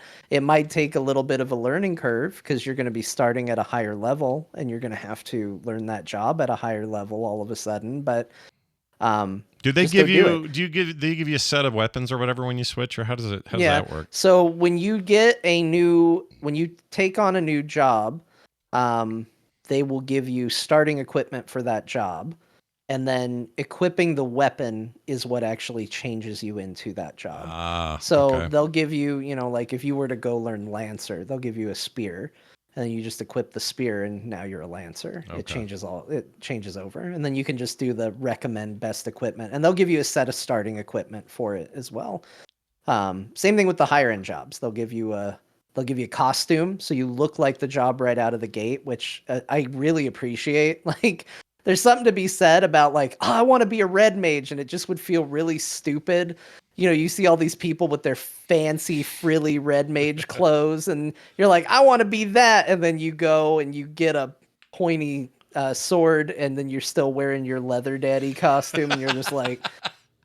I don't feel the fantasy. Like, no, they'll give you a red pointy hat and everything you need to look the part right out of the gate. Your leather daddy costume. It's a real problem. They have a Mad Max themed set in this expansion. Like, everybody's got some post-apocalyptic looking stuff. Yeah. And people have been laughing because I hope it's not the job I have, but somebody got a gimp suit. Like, if somebody got a full-on, if you Google FF14 gimp suit, it's got to come up, right? Yeah. And get you on the list. Let me see. Let's see. Oh, no, I'm typing it in our... VPN, incognito mode. What else can I do here? Hold on, let me see if it pulls up. Final Fantasy 14 gimp suit. Let's see what it says. Images. Yeah, it's there. No, the first image that comes up. No way. Yeah. Oh yeah. I'm a little shocked that's in the game. Well, I don't know why, but it needs to appeal to all types, Scott. I guess so. No shaming here. Be who you want to be. You want to be, Marcellus and Pulp Fiction. I guess go for it. I don't know. Or no, it wasn't Marcellus. Who was it? It was just the guy in the GIMP. No, it was just the GIMP. It was just the GIMP. Called the GIMP. That's right. It's been a while. All right. Well, there you go. Oh, this is for ERP. Yeah. Well, I assume it doesn't. Yeah. Yes, and it's also actual armor they give you during the quest. So wait, it's got stats and everything on it. Serving the ERP community with stuff like this, though. Is it transmoggable? You just wear it all the time. Oh yeah. You can glamour over the top of anything. So okay. That's one of the things. I did a dungeon. I got a really gaudy poncho. I put it on and I was like, I like the idea of a poncho, but I don't have anything that goes well with it. So I just immediately button and I'm back in my normal outfit. I have a less than serious topic of conversation on this front based on the game. But I did see an article saying that Yoshida-san plays so much Final Fantasy XIV that people have to remind him of meetings by messaging him in game. Oh no! So that's not Yoshi P. That's the what's his name? The guy who actually created Final Fantasy. So he doesn't work on the games anymore. Yeah. He now runs a different game company. He's putting out. He made that one we talked about. Oh, I thought it was Yoshi P. I thought they were talking about Yoshi P. Mm-mm. No, this is you're right, John. It's the guy who made that Fantasia thing that we were talking about last week. The new that's coming to what's his consoles name? Or coming to Switch, I guess. Hironobu Sakaguchi. He's the one who made Final Fantasy. So he created Final Fantasy. He worked on a lot of them. I don't remember exactly when his last one was. But he is a massive Final Fantasy XIV fan. He went through it at a speed that is absolutely shocking. And it turns out he is still just as addicted. He said he was... they interviewed him, and in the interview where he said people have logged into the game to remind him he's missing a meeting because he's playing Final Fantasy XIV, but he also said that he was playing Dawn Trail right up until the moment the interview started. So he had to log out to go do this interview, and then he went right back to it. All right. Well, it's kind of ruined my joke. So, but it's fine. It's good that he plays a lot too. Yeah. Well, I mean, say, so if you does play that so much, does Yoshi P. Yeah, Yeah. I was gonna say if you play that much, maybe you have wandered into an ERP room. You know, it's just, Someone said, shouldn't That's all. if he created the original NES game, shouldn't he be super old? He's 61. It's not too old. He was young when he started. we are. It's coming for us all. You're still gonna be playing games, probably. Yeah, So. and you want to see some epic stuff here. Hold on, let me show you this photo. That guy took a picture back in the day. This is an older photo, but this is him with the most epic mustache I've ever seen. Hold on. He's just the Magnum PI of Japan. I'll put it up on the main screen here. Look at this guy. That's your creator of Final Fantasy. He knows. Yeah, look at him. Yeah, he's awesome. I don't know what it is about Final Fantasy people. They are some of the most stylish people. Like, oh yeah. Look at him and his awesome mustache. Look up Yoshi P and his constant looks. Like he said during one of the fan fests, he's like, I'm getting a little embarrassed coming out here wearing the armor all the time. And it's like, why? He looks better in the armor than half the people that are getting excited. Yeah, what are you going to show up in a Gap khakis and t-shirt? Yeah, well, come on now. Yeah, these guys are all great. I get a kick out of it. I need to improve my dressing style. I need to get a whole bunch of shit pierced and wear weird clothes. I have to do this. You should do it. Well, there you have it there. So yeah, we're playing that. John's obviously way deep. I'm just basically picking up where I was. Yeah, before. by the time you're finished the first expansion, John will have finished Dawn Trail with Sounds all like classes and jobs. Maybe. I am going through. Yeah. I will say I have been going at my own pace. Mm-hmm. Been going nice and slow. I haven't been rushing. I've been doing a lot of side quests and stuff, which has been nice. And yeah, I'm about halfway through now because I've been doing so much. My character is almost max level. Like I'm 97. The cap is currently 100. But I'm doing like level 94/95 content at the moment. Damn. So that's about where I am in the story. Wow. Well, what was I gonna say? I was gonna say something. I forgot what it was. Can't remember. It was. Oh, I got to the casino thing. You're always talking about. The gold saucer. Yeah, that place is great. I didn't know how cool that was. I love the gold saucer so much. It's got a serious Vegas vibe. I didn't expect that in there, and I love that kind of thing, like casino carpeting and like you could call it a casino, basically. Yeah. I mean, it's a casino that favors you. That's what I needed to learn because I went in again with the wrong brain set, and I was like, well, surely this is a place where this is where the gold sink of the game is, right? Yeah, like this is where they take all your gil away and can get you hooked on little mini games just to take your gil away. So I was like, I'm out of here. Yeah. And then I discovered that no, it's just a fun distraction. Like you can go in and like there's almost no level of gambling. It's like, do you want to spend 5 MGP to play this game? Oh, you played it terribly. Here's 10 MGP. It's like almost impossible to not come out ahead. Yeah. Now, you can come out more ahead or less ahead, but it's almost impossible to not accrue currency while you're there. It literally is there just to goof around and have fun in. And I was like, once I realized that, as funny as it is, that's when I suddenly understood the concept of the entire game. I was like, oh, this game isn't here to try and get like money or trick me.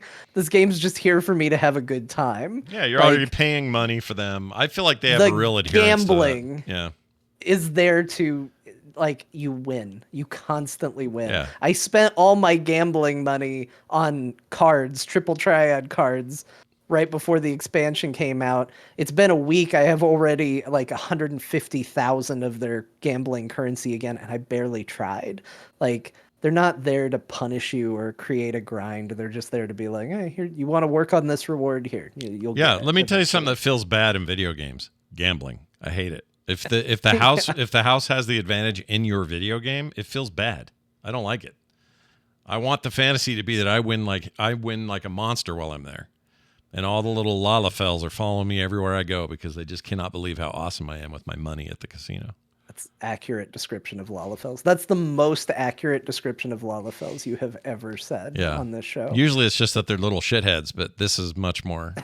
Well, actually, no, that is accurate. They are shitheads. You know what I do love though, in a sequence where it's voiced, and I know there's more of that as the game goes on, but you'll get in a room, and in the room it's like a big tall mage guy, and he's like one of the elves with his big ears, and he's got the crazy posture, and then you got one of the big green dudes, and everybody's kind of matched what they're supposed to be, and in the corner there'll be a little tiny Lalafell that looks like somebody's 5-year-old kid, and the conversation will get going, and they'll say, "What do you think, Sir Penis," or whatever his name is, and he'll go, "Well, I believe we need to be." Yep. You're like, they have some of the deepest, gruffest voices you've ever heard when they talk. I kind of love it now when that happens. I think it's great. And the funny thing is whenever anybody reads a Lalafell, they read it like a gnome from WoW. They're always like, "Hi, it's happy to meet you." Yeah.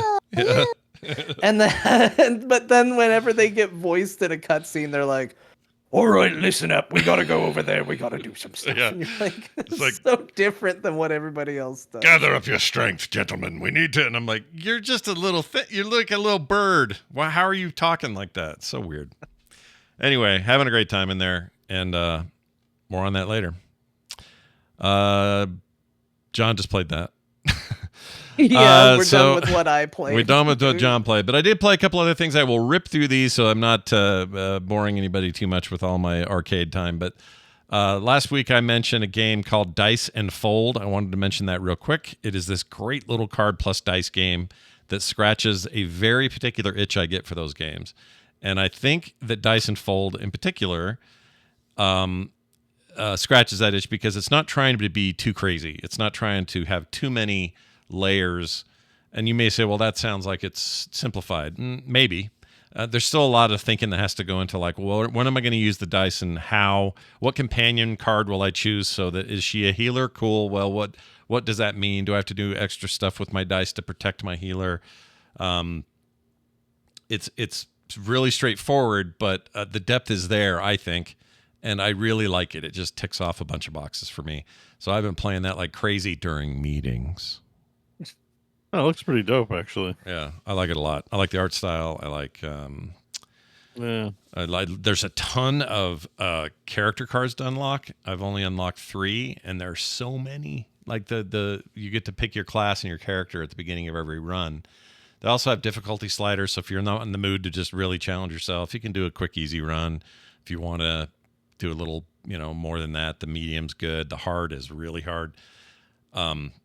And it's great. It's just a great little PC little card thing, and I like it quite a bit. And it's cheap. I think it's $10 or something. It's called Dice and Fold, and it's great. Does not play on a Steam Deck very well because it's just a mouse and keyboard thing, and so the what do you call it, pads, they work fine. But there's a lot of like you need to pick up these dice and drop them in things, and you're just better off using a mouse on a PC. Maybe they'll add support later for something. They could. There's no reason they couldn't, but it's really, really good. And they're very active in updating it, doing balance changes, listening to the community. It's one of those kind of devs. So I think people would have a really good time with it. I meant to have video of it, and I forgot to post it in here. But anyway, that's one of them. Going to highly recommend that. Again, that is Dice. What did I call it? Dice and Fold. I didn't call it that. That is what it's called. It's like Dice I and Fold. invented the title for it. You can thank me later. And then for all you folks out there that love your roguelikes, and then in particular you love Hades, you love Dead Cells, I found a game that is a combination of those two things. And I've had it on my wish list for a while. It went on sale this week. Of course, the stupid sale made me buy a lot of stuff I never even play. But I'm really glad I played this one. Let's see if I can find some video here. Here's some. Imagine the 2D part of Dead Cells, like the side-scrolling, world. That's how you play. But mechanically, so much of what you do and unlock and do on each run is about choosing upgrades that are particular to a build or whatever. It's very Hades-like.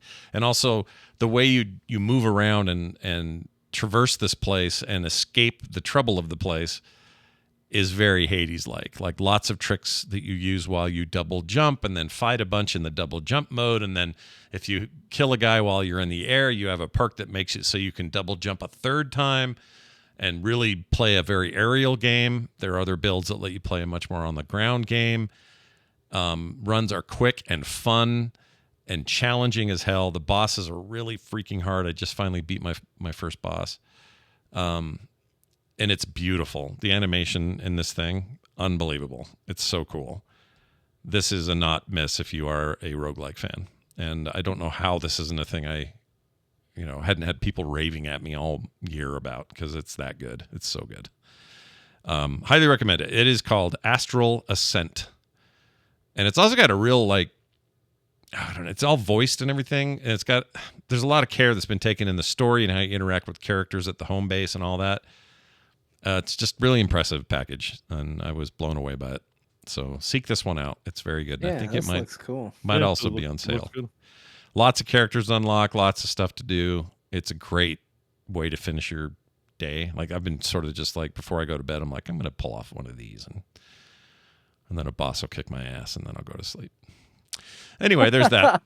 I'm going to bed. A boss beat me up. And then the other one I've been playing a ton of, which I also was a huge fan of when it was in beta, but I stopped playing waiting for final release. That happened, and then I just lost track. But there's a game called RoboQuest that is like one of the coolest shooters, maybe the best shooter-based roguelike that I've played. And I played a bunch of these. I love the look of this. I looked it up because I was trying to figure out what you were playing behind our logo to start the show. Yeah. And it was this. Yeah. I don't know why I'm a sucker for when people put the sound effect in a comic booky font into the game. Oh yeah. But I am. I don't know why I think that's so cool. I'm like, yeah, look at that. Even the reload that says like a sound for this one that has to like cool down, and they put a little off to the side while you do it. Yeah, I don't know why that impresses me so much, but it does. Sometimes you got to acknowledge the things that get you, even if they're silly. But this game's got a really good look to it. Yeah. I really like how it looks. I like its style. It's a currently very high review rating on Steam. It's always random. Every run is random, so you're not dealing with the same environments.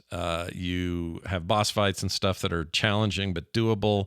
You're basically a robot that a girl has saved, and then you ride around in a van with this girl to these places to try to win back all this stuff. It's got Borderlands-style weapon drops where you're constantly getting like, ooh, look at that one.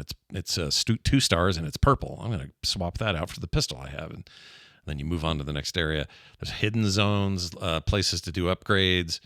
A home base where you upgrade all your shit for your next run. I mean, it's a roguelike, so again, we're dealing with some of those tropes. A lot like Gunfire Reborn. A lot like Gunfire Reborn. Yeah. That was the next comparison I was going to use, which is another game I like quite a bit. My only problem with Gunfire Reborn is it feels like progression is very slow. This game is the opposite of that. It's like, sweet, I came back with something rad. Oh, another rad thing. Oop, I can unlock this now. Like, yeah, it's funny. It's one of those games that's like rated overwhelmingly positive, and when I look at the videos for it, I'm like, but why? But Yeah. I mean, that doesn't tell the whole story. Like, you play the game and you go, oh, that's why. and it But feels so good. That's what the real winner here, Bo. that's why I is- haven't bought it yet, because I'm like, I don't know, guys. Like, are you sure it's just overwhelmingly positive? I mean, it Like, just you looks like like a shooter, right? But the well, it's not game- even that fast of a shooter, right? Like, it doesn't look like. It depends look at on the how trailers and stuff. far in Yeah, you it's- get. Like there's places where it gets real hairy. I mean, obviously you're trying to progress and do harder zones I mean, and stuff. you can't but- judge books by their covers. That's why I'm saying it was always an enigma to me, and I'm glad you've played it, because now I can, I can take your recommendation. You can say It's like, really yeah, good. legit, but, I actually even asked the someone listens who's works for this dev, and they're going to try to get us a couple of codes. So I'll let you know. Ooh, Tell them ooh. John was very excited. I will, at and Bo least. as Yeah, well. I almost bought it before the show, unrelated to you bringing this up. I don't even, because it's, I think, in the summer Steam sale or whatever. It is, yeah. And I was like, I keep looking at it, but I keep expecting it to be VR for some reason. I think that's why I keep clicking on it. It's not a VR game. Yeah, definitely although not a VR game. They made could this maybe a VR game. They could I maybe will do buy it. They could maybe do it. The thing with it is, though, the game is 100% the fun of the game hinges on how fun it is. It's a game without ammo in all the right ways. You know that was kind of a breath of fresh air with Overwatch in the early times, where we were like, Yeah. oh yeah, I don't have to think about that. I just need to be strategic and fight and reload at the right time and that sort of thing. This game does that. You're never like hurting for that. You do have to do health pickups because you get hurt a lot, but the guys you're killing are constantly dropping those. Different weapons are better for different scenarios. You can carry 2 at a time and swap anytime. And it feels like Unreal Tournament levels of control. Like it just is tight and satisfying and explosive, and it just plays really fun. One of my favorite reviews on Steam was the guy says, somebody remembered why, I love that someone remembered that video games are supposed to be fun. And that's really what it is. It's just unabridged fun from top to bottom. I think RoboQuest is worth your time. Everybody out there listening. Cool. It's very good. Right. And I love the art style. It's got this great little load screen with this van. I love that. Oh, and these shotguns are good. Anyway. Shotguns, baby. That is it. Next week, I'm going to talk about a bunch of stuff I grabbed during the sale. A game called Bzzzt. Yeah, that's right. Bzzzt. The Caesar Milan style of training dogs. Oh, you're now like previewing your next week's games? Well, just in this case, since I bought so much stuff, but that Megacopter Blades of the Goddess or Godless, you guys have to see this shit. What? That's all one title? That's all one title, and it is the most over-the-top, ridiculous little indie I've ever seen. And do you remember the Strike games on like Genesis and Super Nintendo? They were like Desert Strike, Jungle Strike, those things. Those were super serious, right? Like they're always trying to be like, oh, the government and whatever. But you were this cool helicopter that would like 3/4 view and do cool shit. They were just so self-serious and not crazy at all. This is guys made one of those, but gone completely nuts. There's like, Cthulhu style enemies that come out of nowhere and shit. And you're flying around in this green helicopter trying to save the world. It's really cool so far, but I need to play it more, so we'll talk more about that next week.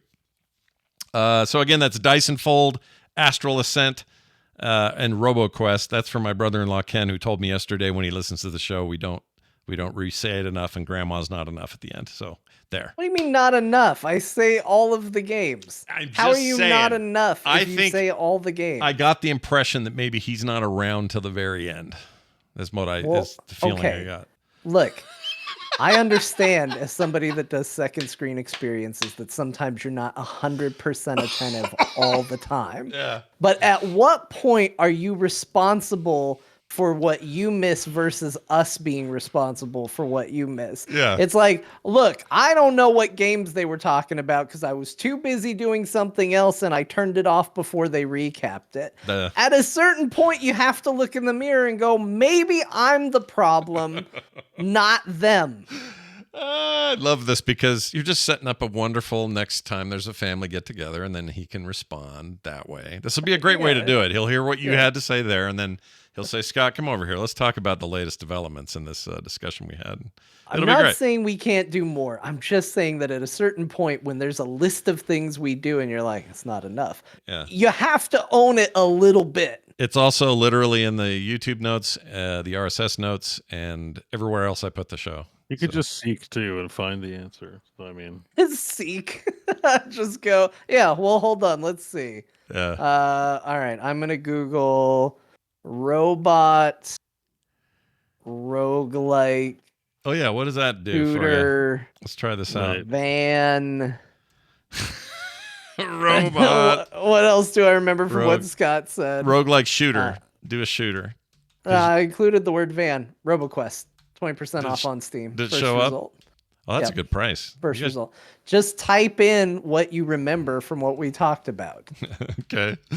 By the way, let's see but I if meant seek. Like scrub. Like just go to the timeline. Oh, you mean scrub the thing in the show? Helicopter, Cthulhu game.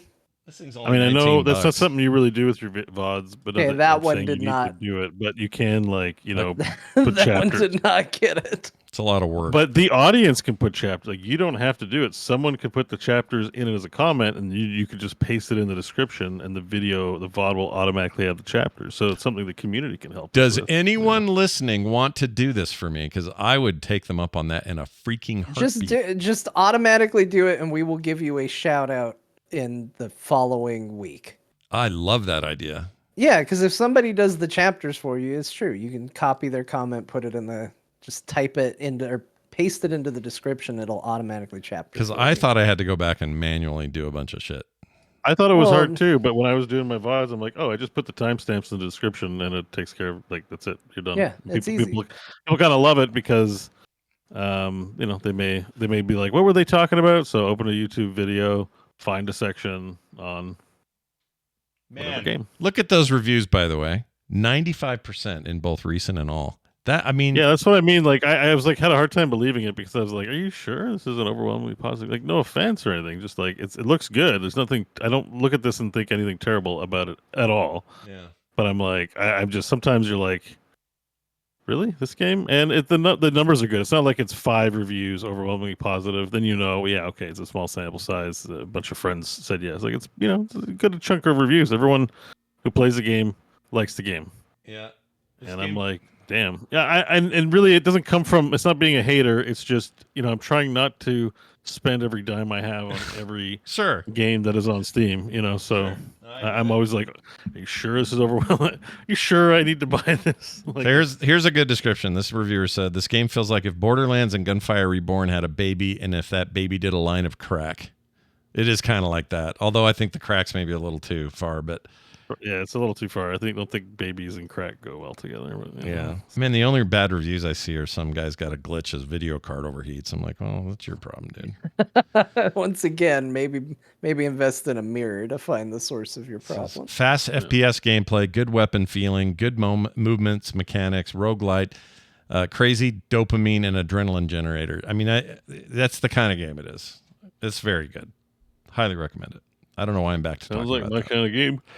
Bo, you picked up a new controller. You want to tell us about that? Yeah, so I have an old ass controller which I can't reach right now. It's from my Xbox 360 days that I still use. So when did that come out? It was like 15, 20 years old. 2005, so it's 19 years old. Yeah. Now I have a new Xbox controller. My mom's using the Xbox right now, so I wasn't going to take it from her. I also didn't think of this right away, but I have the PlayStation. I could have used. I think you can use that on the PC. Is that right? Yes, correct. I didn't think of it, so I'm just using my old controller because it's a comfort controller, but my hands got really cramped. So one of the reasons I think why I'm such a mouse and keyboard evangelist is I think I get cramps with controllers. I just don't like them. I think that's having played Elden Ring again with the controller. I'm like, it's fine, but my hand hurts after a period. Yeah. So I find I don't have that the other way. But regardless, it wasn't, I was playing with the controller, having a good time, but something that really bugged me is my A button has like bad resistance now for like jumping. Like it's like it doesn't click satisfactorily. It works, but tactile, like it doesn't push in very far or anything. It's, and I'm like, I should get myself a new controller. It's been 15 years. And so I bought a new controller. Nice. What'd you get? Show and tell. So I took a chance on like something on eBay, this Mamba. Like I don't know what it is from China. Holy shit! I was expecting like what? But it's got like a little screen on it. Does it have a Defendo so you can button? remap all the buttons you want to be anything. Yeah. It's got multi-button. I can program 20 button macros in the back. It's even got an on and off switch to turn the controller on and off. You can also adjust the depth which your bumpers get pushed in through these things. Yeah, this one does that. And I mean it's a standard ass controller. It's super smooth and plays real nice. Hang on, let me just. How much? Oh, I like the lights. How much was it? $100 Canadian. Oh, okay, it's not bad. So maybe like 80 or so. Yeah, and it's got RGB lighting. Hang on, oh, look at you, dude. Oh, it's proper gamer peripheral. It's got lights. Yeah, got lighting. I don't. My Elite doesn't have that. I mean, Elite 2. Yeah, and you can even pop the cover off too. I don't know what the purpose is yet, but I think you can change the sticks out. But I can pop the cover off. Oh, okay. It looks like they basically made a more it's more affordable Elite 2 controller than one. These are what? Yeah, and it's got a fun screen. So if I push this button here, then it plays with Switch iOS. You can pair it to Switch iOS, and how do you do it this way? It's like so hard. That's great. Look at that little screen. You can do a little porn screen in there. Yeah, it doesn't play video. Yep. There's a lot of lost potential. Go spend. Inventing the future of controllers here. He's like, you know what people like? Gaming. You know what else people like? Anyway, porn. I've found a way to combine the two at the same time. So, that's cool. How's the battery life on it? Bo? So it comes with a charging dock as well. Yeah. So I charge it forever. in the charge. So Never does. I played 9 hours yesterday, and I wasn't even past 75% drained on the Nice. thing. So I think it lasts like a week off the charger. Oh, okay. So you are off, or you are a controller now for Elden Ring. Then you are back to that. Oh yeah, no, you definitely have to use controller with Elden Ring because of the graduated, mainly because of the sticks, right? Like the graduated movement. Mouse and keyboard does not have graduated movement.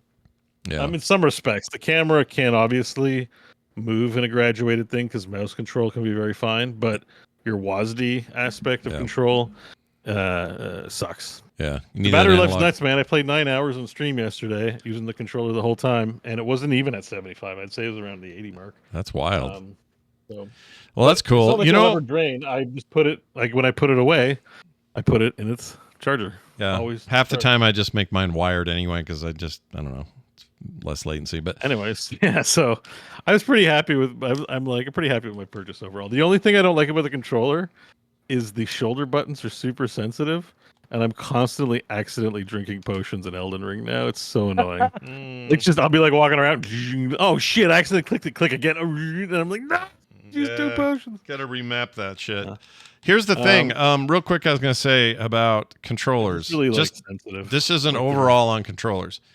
It used to be back in the day, alternate controllers. You had like Mad Cats and a couple other pieces of crap, and they all sucked.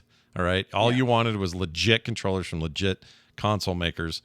And these days, though, there are so many options, so many other cool things out there. Do people make amazing stuff, wired and wireless? That's the one brand. I forgot the brand. Anyway, there's tons of good options. It looks like that's a good one. I think that's great. Well done. You say that, but I have such a hard time believing because I grew up in the Mad Cats era. I know. And I did too. Look, I did what everybody did. I had 2 good N64 controllers. When friends came over, I got one. My best friend got one, and everybody else got the Mad Cats controller that barely worked. But the same rule applied when I went to their house. If you went to their house, you probably got stuck with the Mad Catz controller, and everybody knows what it feels like to get the stupid Mad Catz version of a controller, and it doesn't feel good. And so it's hard for me to go like, yeah, let me buy a generic controller because I just think back to like having to play on the weird like N64 controller that was shaped like a Naboo starfighter. It's like this doesn't feel right. I think they still make those trashy ass controllers. Oh, there are definitely some cheap crap out there, no doubt. But there are some really good stuff with good builds. I paid $100 for it. I expect it to be pretty decent. It's a good controller. I just don't know who or what Mamba is. The name's a little concerning, but apart from that, it's a great Mamba, product. like the snake, like number 5. Yeah, I guess so, but it's got a fox on it, so it's Manba. Mamba. Is that a snake breed? I don't know.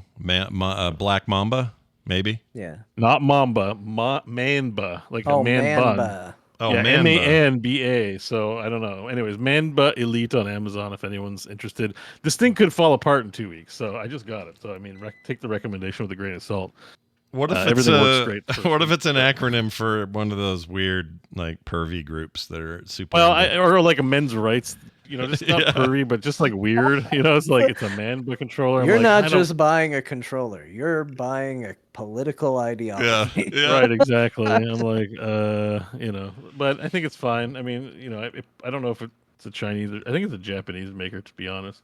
As long as your little screen doesn't light up one night and say, hey, since you're taking a break from playing, just remember the age of consent should be lowered. Anyway, enjoy the rest of your, you know what I mean? You don't want to... I don't want a pedo controller. No.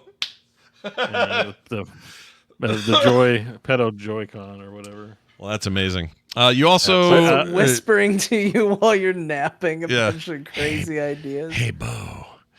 What's a good political Jared isn't a bad guy. Free Jared. That's perfect. Free Jared.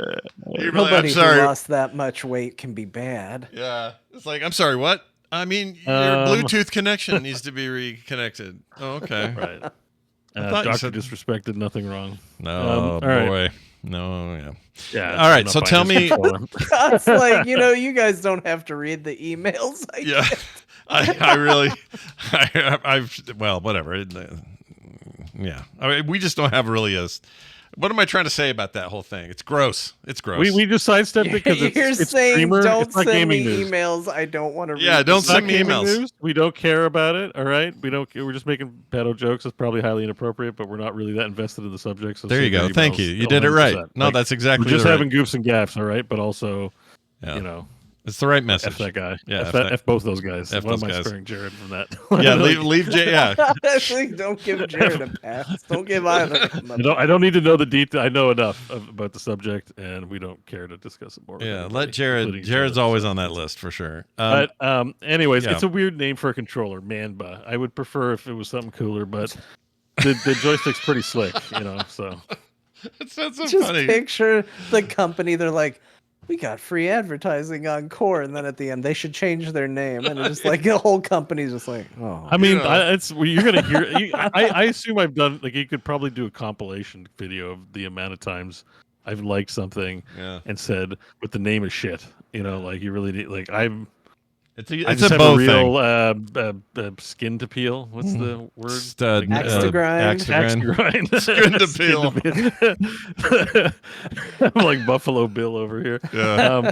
I have a real skin to peel, but I really hate bad names for things, and I think some people are good at it, and some people are not that good at it, and Yeah. I hate when people are bad at it, and it's just a hang up I have. So, I but a understand. bad name. It's a bad name. They probably mean something Bad cool name. in Yeah, there. you needed a better name. You should have hired a name guy. Probably means like and- amazing controller in Mandarin or something. But Yeah, I think it's Japanese. I have maybe it is Mandarin. I have the instructions. They're in two languages, English and the other one.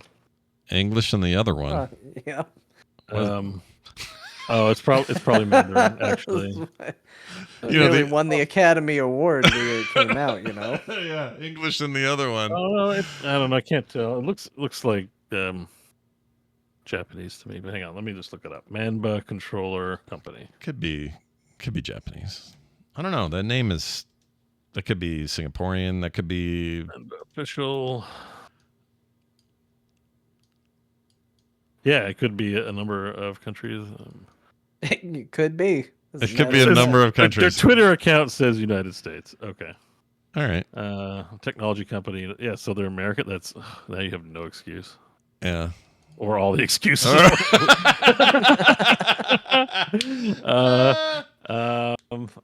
Yeah. Manba powered by Shopify. Just About Us. Where's your About Us page? They're using Shopify. Huh. They say that the Twitter says they're located in the U.S. though. All right. Yeah, actually, look at these controllers. They look sick. Like it's man, if they are in the U.S., that increases the chance this is a men's right activist group selling controllers. I mean, a lot of those come out of Canada, don't they? The NAMBLA people or whatever. I don't know nothing. Yeah, about that's what the name makes me think of. It makes me think of a men's organization, like not something gross. Just women. We're always worried about women and what they have they have the right to do. Well, men have rights too, man. Don't Yeah. forget about us. Yeah, keep those emails Yeah, coming. you That's know. just Send them to me. Actually, just throw them in the trash. Like you can tell people you're sending them to me, but just delete them. That's great. I'll forward this on to Bo. Delete. Yeah, I like that. I mean, do we have? Come on, we don't have any Manba listeners. There's no way. You guys, We're so I woke forgot for to those tell you guys. this. So you know how I shared with you that somebody sent me an email asking for nudes? I showed you that. Right. Yeah. I'm not going to use any names or anything, but that person never got an answer from me because I'm not going to answer that. Well, So- they said Now he's texting me. Not on my phone, no. but on the main, like the Frog Pants text line. So I know he's legitimately listening to shows. No other way well, to get they that said thing. answer or don't, and then you didn't. You can't say answer or don't, and then not be okay that you didn't get an answer. I know, and I'm I part mean, of part. again, this is the sexual harassment people. Definitely law-abiding, common sense people. for sure, they're gonna say don't answer and then completely start harassing you. This harassment at this point. But I If you solicit nudes from someone and they don't respond, that's not an invitation to ask again. yeah, and I just want to share why they want him. It's because he searched Google. He says for Hank Hillbutt, And then he found an old Twitter post in that search where I described myself as having a Hank Hill butt, which is true. I have a very flat butt. He then said he would like me to send it. He wants nudes of me, standing pose. And I didn't reply, so now I'm getting text from the guy.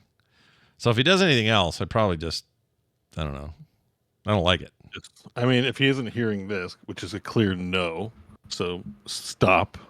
If he's not, well, I mean, like the thing, I wish him stop all activity, including we don't even need to hear the excuse or the apology. Like just I have no condemnation of this guy, just other than just don't quit sending me. Just stop. Just that's and he just must not know me at all. Like if he knows me at all, he knows the last thing I will ever do is send anything of me naked to anyone for any reason that I can think of. And you know what? The first thing I did, I get this. The first thing I didn't even tell you guys first. I got it and went, Kim, get in here. You need to see this. I mean, to be fair, I would probably do the same thing. Yeah. It's what you do when you're in a good, healthy marriage. You share. Yeah, don't clamp shit down. Share your passwords. Although my wife would probably say, let's mess with him. I mean, I was tempted a little bit. As long as you're doing it together, it's, have relationship building, I guess. The thing is, if I replied with I was going to send a reply with an actual Hank Hill butt capture from the episode where Hank Hill's butt is out when he's strapped to that tree during the hurricane or whatever, or the pole. And that would have just started a reply. That's encouragement. Yeah, no, you just I'm just letting it go. Just let it be. I think just letting it be is fine. But again, the message said respond or don't. And then if somebody doesn't respond and you left that as an option, don't reach out again. Stop. Yeah. You got your response in the form of nothing. No response. No response. Just stop altogether. Like the whole Yeah, actually, that's a good point. Step one, messaging anyone for nudes before any further context. Like that's your first message. Yeah. Hold on, I take it back. I agree with Bo. Just stop that. Like this was inappropriate at step one. What he did at step two. Step one was already bad. Stop there. Like we don't really need to dissect the later stages of the decision tree. Also, he didn't offer any money. I'm not saying that would have changed it. I'm just saying. Are you a little insulted by that? Well, there's a number of zeros where I would go, it's worth it.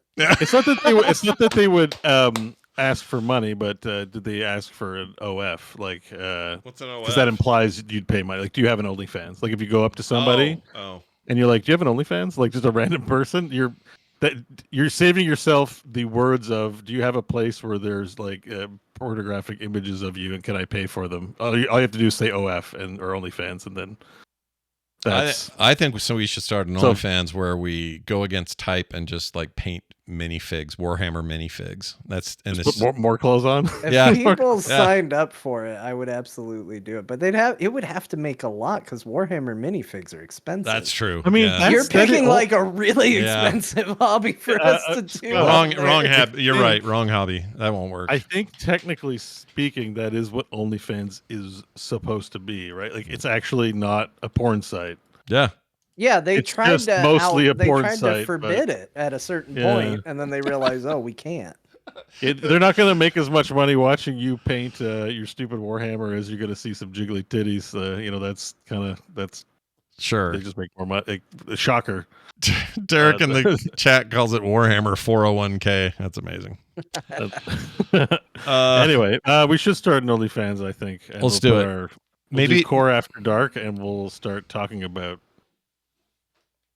stuff like this, adult topics. Orc massage. Yeah, because they clearly can't get it for free listening to the regular show. Yeah, there's nowhere else. We'd have to paywall it, guys. We'd start to go into like, oh man, let's talk about nudity, and it's like, save it for Core After Dark. So but then I couldn't take it seriously. I'd laugh. It feels like double dipping. We already have a Patreon. Why would we charge what twice? section of our show do you think we could put up behind a paywall and we would get people to pay for? Like pre-show. Is it talking about video games? games, absolutely not. That part's got to stay free because clearly, if our Discord's to be believed, nobody agrees with us anyway, so nobody really wants to hear it. Right. But what part of our show do you think, if we put up behind a paywall, would be the thing where people would go, "Yeah, I'd pay for that"? Lake Run, deep, dark Lake Run descriptions. Some people are into they that. say that, but once you've seen one Lake Run, you probably stop paying. It's not like it has a long life cycle. Yeah, but you do. As soon as Bo right? starts a story with, "You guys ever piss yourself?" Like, nope, put it behind a paywall. That's a paywall story right there. Yeah, once I pissed in my sleep and it landed in my mouth. It was, nope, it's behind the paywall. Save it. Paywall. That's our new safety word. If we hear something dark, we go paywall. Paywall. Put it behind the paywall. Bo, tell me about these prescription lenses you got for your Quest 3. I don't have them yet. I'm doing the same as you and giving a preview of future episode this week. I don't know why I said that about you. I'm doing the same thing. Yeah. But I went to you guys have ever heard of Zenny.com? I have. I get glasses. These are Zen. No, wait. Those are Zennies. I'm wearing Zennies right now. They're nice and inexpensive. Almost, I don't know what the bad part about the inexpensiveness is, and I don't want to because I enjoy their prices and the quality of their stuff. I gotta find out it's like slaves or something making because of how cheap the prices are. But could be. They're great. I don't go to Canadian manufacturers. I buy my glasses from the United States. Zenny.com. Damn, we should get sponsored. Why are we doing a sponsorship? They're not paying us. Well, I wanted to say I did buy they have VR prescription lenses for the Quest, like custom made. So I bought some. Oh, and they're supposed to on how good they are because I got to wear my glasses in the headset to look at a screen 2 inches from my face because of the way sight works. I still need the glasses. So now I'm going to be able to have less material in my face, and I'm just looking forward to, a world where I don't have to wear my glasses, I guess. Can you imagine a world where VR is good enough to correct your vision within VR? Like you could put in your prescription to the lens and it would automatically adjust it properly. That's likely. The reason why it's interesting is because of the pass-through. They are functionally. It's like wearing double glasses because I can see my room with glasses and then the VR headset. It's just a lot of plastic. Well, John, you're right though, because AI. This is a very specific AI use that you're describing.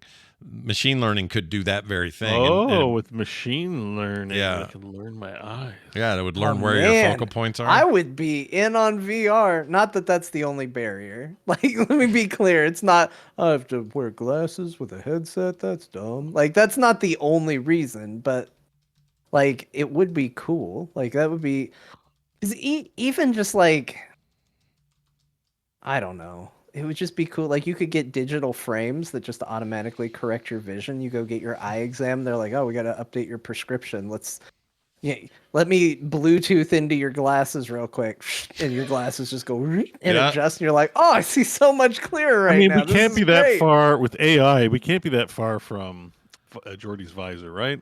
They're getting there. Yeah. Like, let me see an infrared. Let me see in all the different frequencies of. Well, actually, that I think we could do now. The question is, can we make it so a 100% blind person can actually, be sighted? That's the tricky bit. And then what you don't want his visor. You want the contacts he got later. That's what you want. Remember those? Yeah. It's true. Yeah. He always looks uncomfortable. He's like hanging around Picard, going, "These hurt." Like I always look like they hurt. It's so nice not to have to wear my visor now. Cut. Oh, good Lord. Take these out. Well, anyway. Well, good. Let us know when those get here. We're going to take a break. When we come back, Dear Martha, all queued up. We got an awesome question for that segment today that John is going to riff on. And Brian's doing Dear Martha today. That's nice. He's going to show up and do it. It's a lot of pressure off of me. Not a problem at all. Also, a couple news stories, not much. Man, a text from home from a listener. I don't know why I said home. That's going to do it for that. We'll be back in a second. So we need a break, everyone. This is why we take them. That's right. Stay tuned. So that's good. Keep getting this cycle. Friday Night Core, baby. Yeah, the cycle begins anew. Hopefully, you don't get too many nasty emails. That's right. On the show today. We're back, everybody. Welcome back to the program. Keep your nasty emails to yourself. Just kidding. Whatever. You can send whatever you want. I just may not reply to them. I'll forward them to Bo. And if you don't get a reply, that means Scott will not be sending you a picture of his butt. Yeah, just don't guarantee. Send those. We figured out it's best to stop right at step. It's a freaking guarantee. All right, I've got some stuff here. It's Dear Martha time, guys. And here's what's exciting about that. we've let some listeners pipe in and give John a little bit of improv source material. And it's no different today. Straven, a.k.a. Tanner, good pal of the program and helps run our Discord, just a good dude all around, sent this in. He says this to John. What should I do when waiting for a game to download from Steam's incredibly slow servers? All right. I actually don't find them all that slow, but I was gonna say, let me preface this by saying I really like Tanner. Tanner is a good friend of mine. Yeah. But I'm gonna have to figure out what we're gonna do because I disagree with you on principle. Yeah, I have way slower experiences on PlayStation. There's literally everything else that I have to download on. Is slower than Steam. Maybe there's a Lieutenant Tanner in your platoon. Yeah. Who's making some audacious claims about Steam's download speeds. It's not a bad angle. It's not a bad angle to look at it from, sure. Well, all right, John, your improv skills are now going to be tested as we get ready to play this music, which should be in front of me, and it isn't. There it is. Okay. Anything else you need before we go? Nah, let's go. Let's figure this out. Here we go. My dearest Martha, I write to you today because I was approached with a query from one of our fellow officers. I was asked, what should I do when waiting for a game to download from Steam's incredibly slow servers? Now, I can only assume they meant this ironically, because in my experience, whenever Steam downloads something, it downloads quite quickly. Some might even say Steam is too aggressive with its download. It grabs your bandwidth and finds anybody else on the Wi-Fi and beats the shit out of them to make sure they don't get to use any while it's downloading your video games. Steam allocates bandwidth in a way that I find pleasurable because game downloads are getting very big. And Steam can handle that. It can take care of the download lickety-split. Unlike other platforms that maybe encourage you to put the system into rest mode to download. Because it'll magically download faster while in rest mode somehow. As if the system needs to take a nap to think about how to download things quickly. But I have to take him at face value and answer his question. So here are a couple things I think you can do while waiting for a game to download from Steam's incredibly slow servers. Brush a tooth. Decide on what song you'd like to hear on Spotify. Grab an egg from the fridge. Say hello to another person. Yeah. Walk out of your room. Yeah.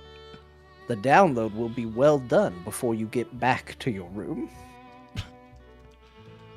You can look at a picture. You can think for maybe a couple seconds or two. Yeah. You can Google how to make Steam download faster. And it will be done before the search results pop up.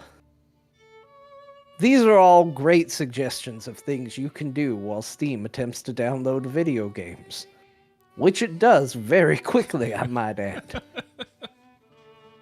Maybe, and I say this with genuine respect, if you think Steam's downloading slow, you should remember what it was like in the dark times, before the Empire, when we used to wait for pornography one line at a time, until we found out that it was a bad Photoshop after about 15 to 20 minutes of watching a face slowly appear before us. Yours in this life and the next. High Speed Band Man. 93. High Speed Band Man. Holy shit. Band-a-man. I love it. That sounds like the brand of your controller, Bo. Yeah. I want to jump sorry, in Tanner. I don't have any problems with Steam download speeds. I don't know what to tell you. Yeah. Good thing to check is that it can cap your speeds. go to your settings, see if you have a cap on, and also change your download center. I don't know if that's still an option, but it might be set at a distance too far away from you, and you might need to change your data center. That can also be an option. Wow. Yeah. All right. Mine is Anyone is, uncapped, and I'm not kidding. When it's uncapped and I download a video game, it is literally like Steam goes onto my Wi-Fi and hunts down anybody that wants to use speed, beats them up, and takes their bandwidth. Damn. Because I will start downloading a game, and all of a sudden I just hear from the other room way off in the distance.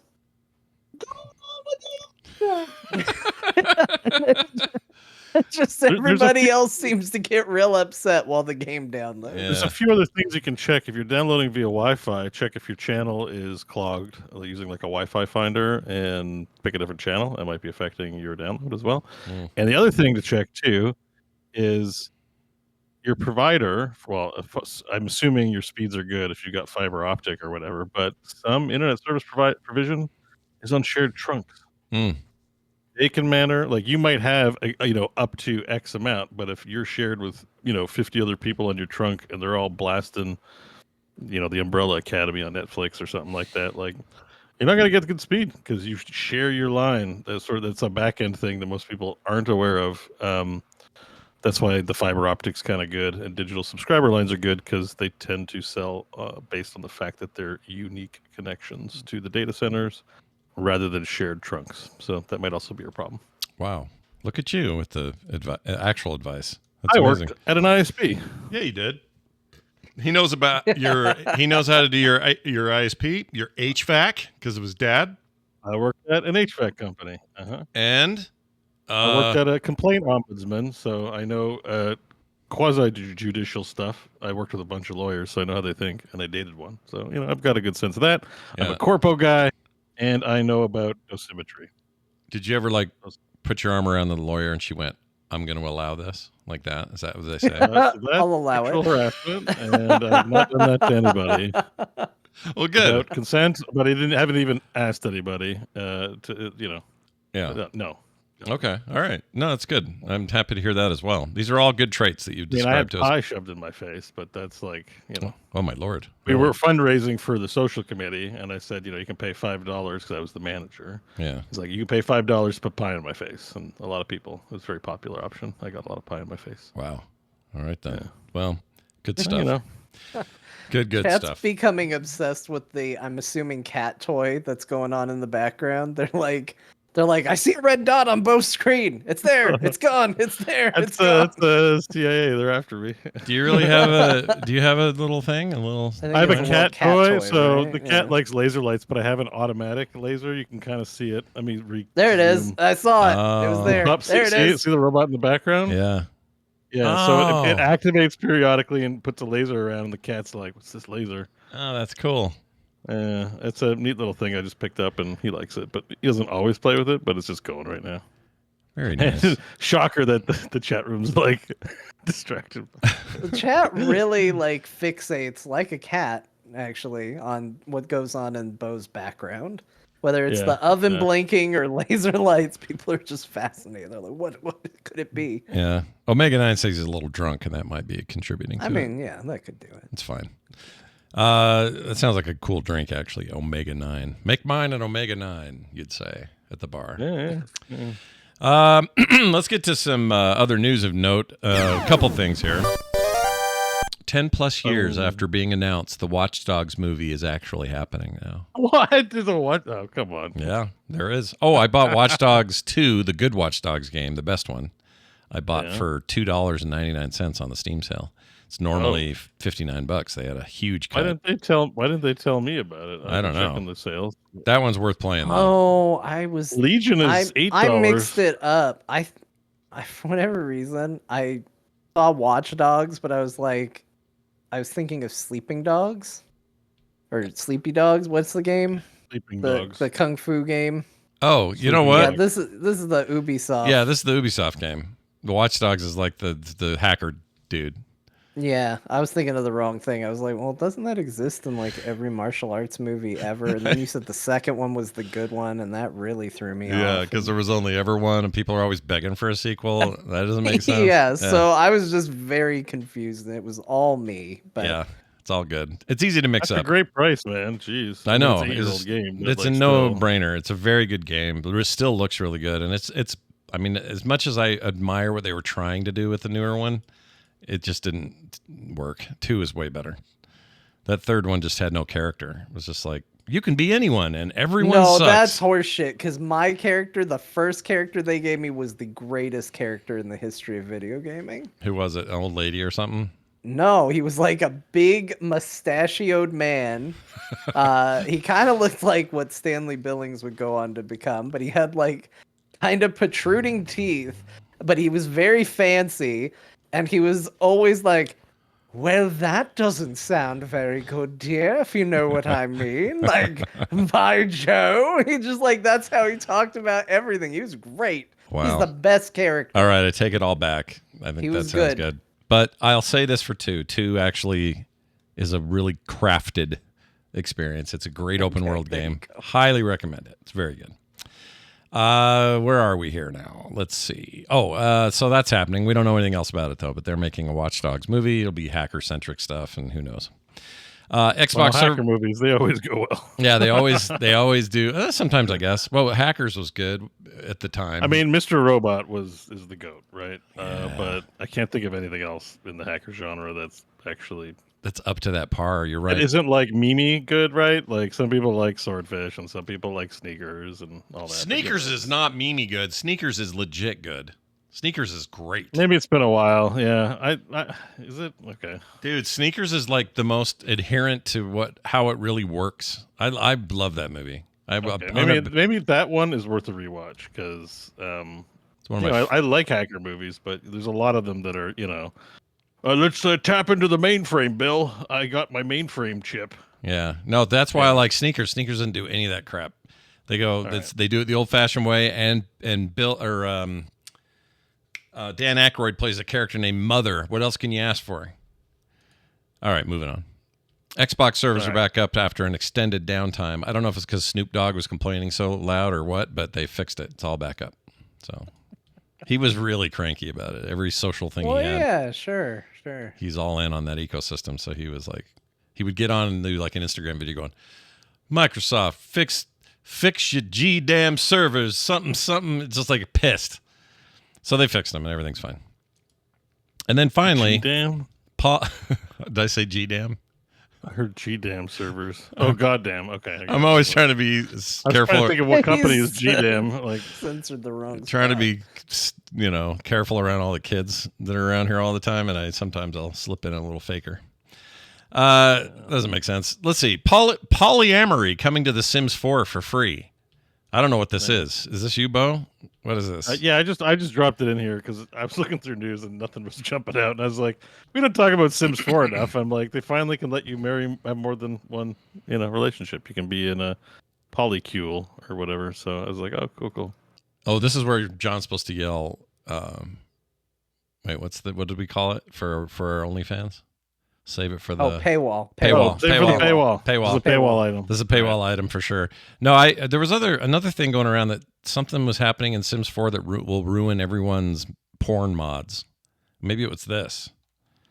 But there's some big update that's going to just destroy their porn. Game? Apparently. Makes sense, Yeah, people live out their weird little lives inside these worlds. I know. It makes sense because it's like it's a life sim, and if you have like a weird, if you just very sexually active, I suppose, and you want to have a sim of that, then you need the mods for it. And so, okay, I get it. I don't remember do you guys hear the story? There was some Sims competitor game that everybody was excited about. It was going to be published by somebody big. Can't remember. There was Steam pre-order stuff going on and all this thing, and then it just got yanked with no notice, just like it's gone and nobody knows what the hell's going on. Like a porn game or just no, it was like a regular, like it was going to be a proper competitor because no one's ever really competed with the Sims. Oh, the Sims. It was called Living. You know what? Yeah, I think maybe we must have talked about that at some point. Living with People or yeah. No, it was something weird like that. Life by You, and Paradox was making it. That's what it was, and they have just like unceremoniously just like yanked it. It's like, nope. We're not doing it now. There's a new one called inZOI. I was thinking of inZOI, I think. inZOI. That doesn't sound real, even with that. I don't even know what that is. Let me send you the link. I think it's a Japanese game, but here you go. There we go. inZOI. You sure that's not the actual maker of your new controller? Because it sounds like it might be. No, that's Mamba. The new inZOI Mamba. I'm playing inZOI with my Mamba. But actually, look at this game. Like it looks like Sims 5. Like if the graphics were better, and it's inZOI. Let's see. Oh, I hadn't even heard of this. Oh, yeah, I know. Yeah, this looks cool. There's a demo. I mean, it doesn't, the one's in a high rise. Like it actually looks pretty decent, honestly. So yeah, but I don't think anyone's ever heard of it. Why is it called inZOI? That's a terrible name. I mean, 1.5 million views. So I mean, some people must have seen this, but yeah, inZOI. Like speaking of names, like I get that you're maybe a Japanese company, and that might be a great name in Japanese. Maybe it means please something. Localize it. Please localize it for English. But what if the English is? I just don't want to tell people I'm playing inZOI. I don't have to because when I say I'm playing The Sims, even if you don't know what The Sims are, I'm like it's a simulation of like our lives. It's like okay, it's called Sims. If I'm like inZOI, people are gonna go, "Are you about to tell me about your weird perverted shit?" Because I don't want to hear it. You know what I mean? Like, what if it in English is directly translates to like dirt nipple or something dumb that nobody wants to say? All right. Do you know what I mean? I pulled up the trailer. This game's made by Crofton. I don't want to play it. Oh shit. What? By Crofton? Yeah, like the very first thing that pops up. The company the company founded by your Canadian friend Crofton. Crafton, not Crofton. Oh, my bad. Well, then I'm back in. I'm back in. All right, so hang on. inZOI, Japanese, right? Hang on. I'm just doing translate on this here. Yeah, tell me what it means. It actually looks pretty good. inZOI in Japanese means inZOI in English. It's the same word. Also, it's dirt nipple. Great. Right, it's dirt nipple. Dirt nipple. I used to use that name when I was playing shooters. I mean, I assume it looks Japanese. I mean, I never know. We always get the wrong countries. I have to guess myself. Crafton. Yeah, Crafton. Maybe they're South Korean. There you go. Oopsies. Oh well, they got a lot going on there, and they're anime adjacent, so it's hard to. Crafton is a Korean company. All right. So it's if I'm trying to read this, Crafton. Oui. I'm looking at the Hangul for it, but I'm still dirt nipple. I still suck.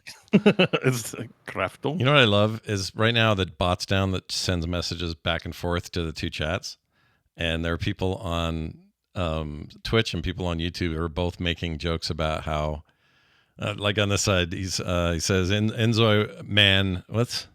inZOI Man was my wrestling name. On this side, we have I played bass for Dirt Nipple. It's amazing. You guys are amazing. What a bunch of great guys today in the chat. Played bass for Dirt Nipple. I'd play keyboard for Dirt Nipple. Anyway, if you were a band named Dirt Nipple, everyone would have to have special stage names like Areola Boy.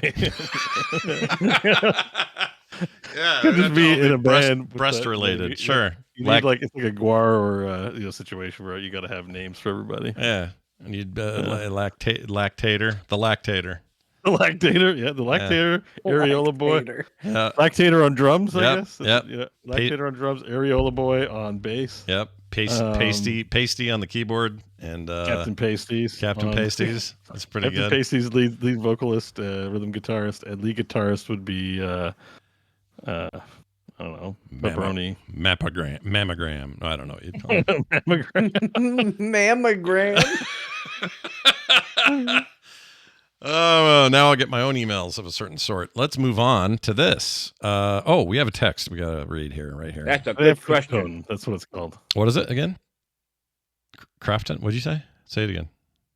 I'm getting Google Translate to pronounce the Hangul of Crafton. I thought Bo had frozen up. I know, I did too. Listening intently, he was like, I know, he didn't move.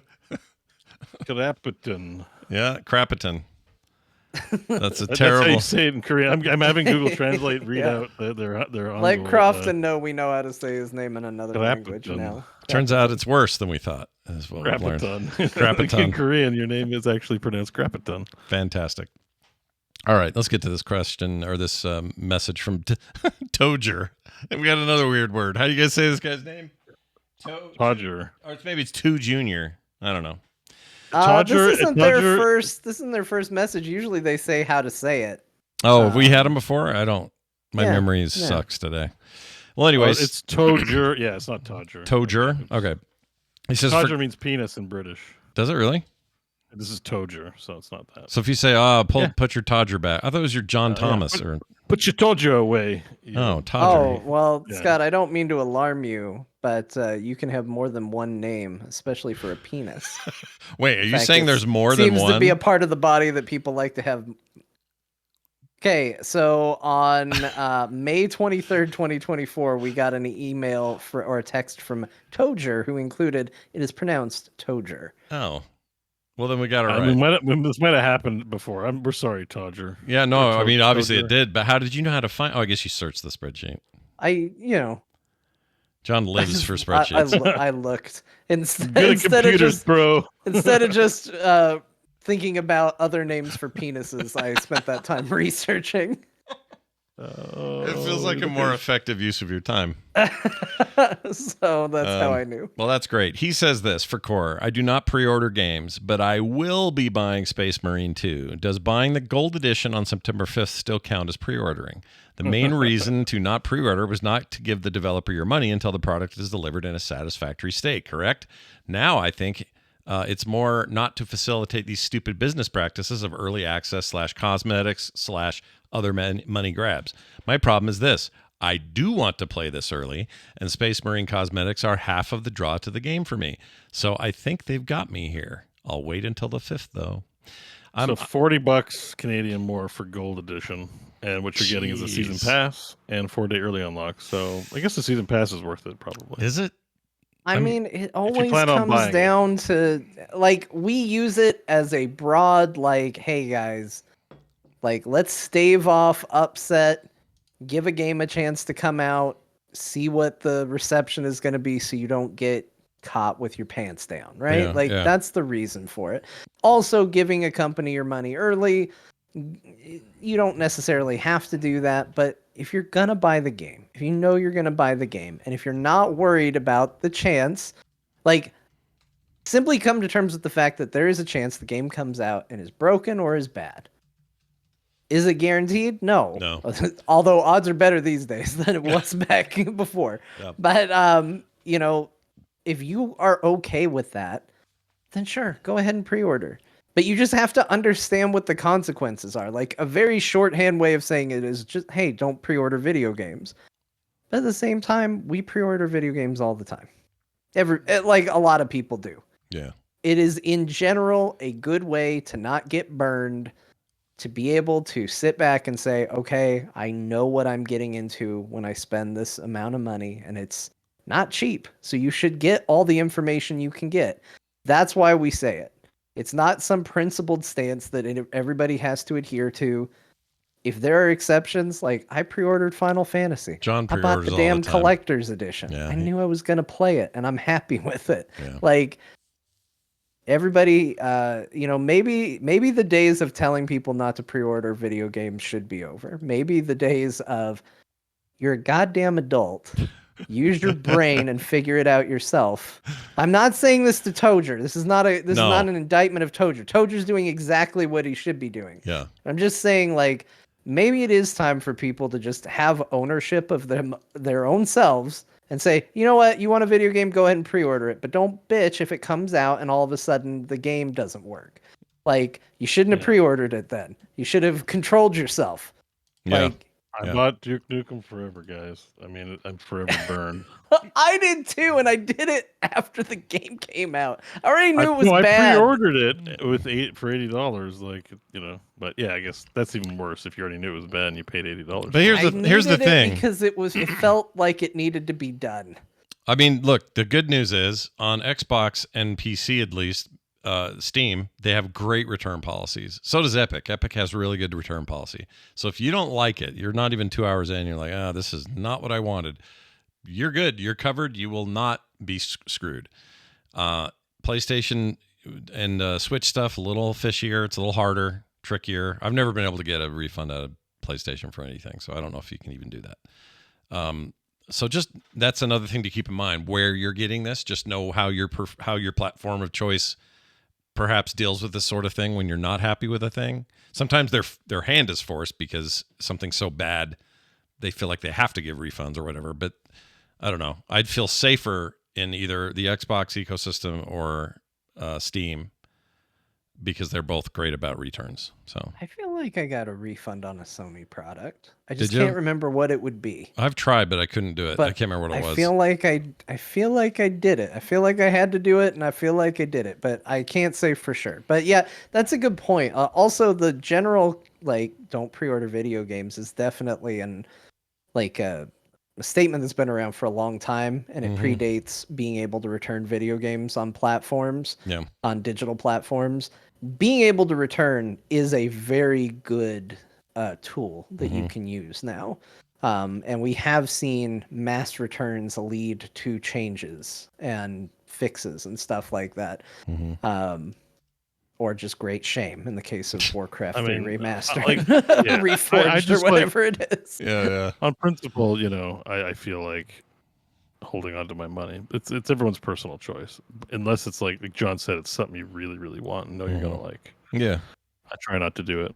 Oh, and if there's a pre-order bonus, then I'll order a few days ahead of the date. Oh yeah, yeah. It's a good idea. I don't know, but Send the message you want to send. So, there you go. If you're, and that's the other thing is you don't need to pre-order until whatever it is you're doing it for matters. So if the pre-order guarantees you 5 days early access to the game before it goes fully public, then buy it on the 6th day before, like just right before. You don't have to do it months ahead. I mean, unless you're just trying to make it a reminder to yourself. But otherwise, you're just giving them money to sit on, and I don't always like that. Like the only time I kind of do like it a little better is for smaller studios when they could do early access is pretty much pre-order, even though you have access, right? It's not the full launch product. I pre-ordered Hades too. there's another good example. There's a line where it's like, yes, you want to give a company like a reason to give them money, and pre-order can be one of those things. I think it's probably legit, overall. But sure. It is at your own risk. Disposable income only. Yep. Good luck to you. Thanks for that message. You can send those in easily to our text line, 801-471-0462, just like Toger. If you would prefer an email, talktothecore@gmail.com will also get you there. And it's a good time to remind everybody that our Patreon exists, patreon.com/core show. No brand new folks, but a lot of great folks in there. I hate the word folks. Why am I saying folks? I hate that word. Hey, folks. Hey, folks. It's me, your old pal up the street. Hey, folks. Yeah, I don't like folks. Anyway, hey, great gamer people. That's worse. Anyway. What's up, gamers? Hey, gamers. What's up? What are it's you? us, the core boys. What are you playing this weekend, gamers, with a Z? Anyway, we're you want to sign up over there because there's lots of reasons. Bo just put up a really great bonus episode. He's got another one going up early next week, and then I've got one right after him. That you're going to get all this stuff only as patrons. It's not going to go anywhere else. So please go sign up today at patreon.com/core show. Also, another quick note. I'm redoing my merch store almost entirely after about 15 years of roughly the same sort of stock and all that. I am. Ooh. First of all, I brought it all in-house. My daughter, Taylor, is going to now be looking all new and different. Yeah, I've tightened all that stuff up. She's in charge of the place now, so she's doing all Taylor's in charge of what's going on. All my store stuff is in her carousel's nice, dude. So it's nice, right? We're blowing out all the stuff. Like everything is like as low as $5 now. Like books that are normally $5 now. Like a crazy sale. We're going to do it just long enough to move some stock. We're making room for some new cool stuff.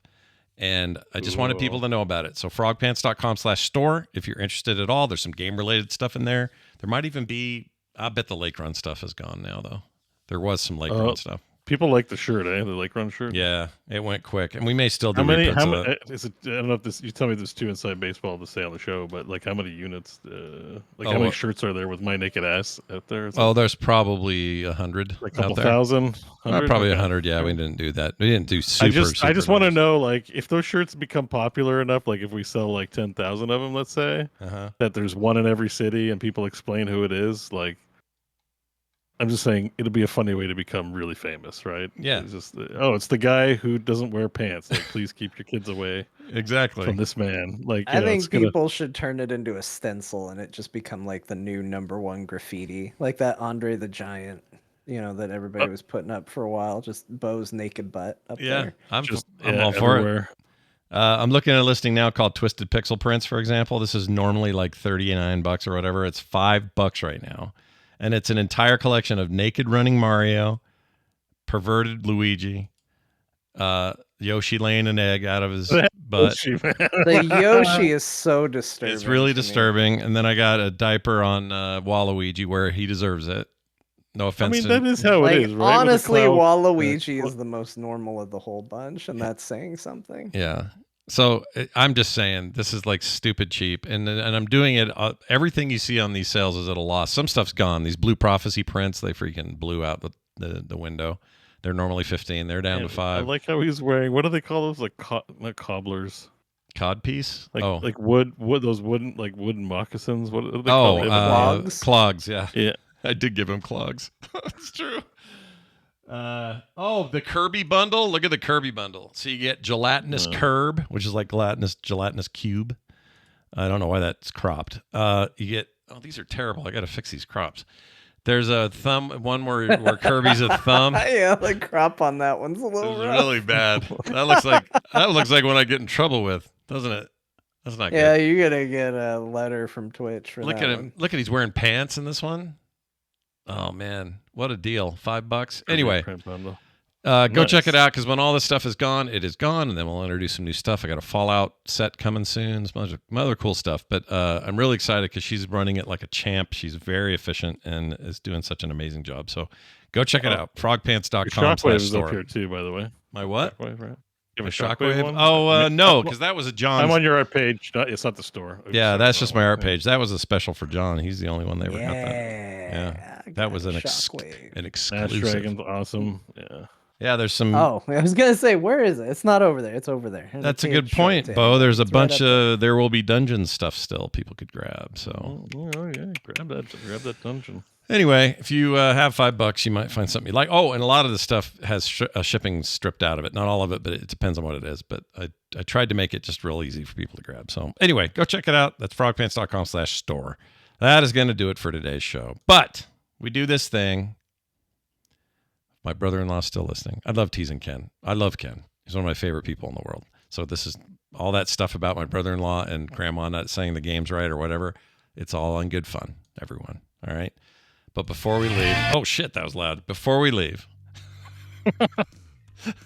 we're going to let Grandma take the mic and explain the games we played so Grandma. That one last time you will remember what we said. So Bo, or John, rather, Grandma, take it away. Well, assuming you stuck around to find out what games we're playing, you didn't check out early so you could go types on the interwebs about how they didn't say what they played enough. Here's what they talked about. Elden Ring for a good long time. Final Fantasy XIV for a good long time. Dyson Fold for a brief period. Astral Ascent for a medium amount. RoboQuest for a chunk. And then Bo talked about a controller and prescription lenses. When you Grandma, say it you that got way, prescription lenses. Don't say it that way. Yeah, it's the way you said it. It's not what you said. It's how you said it.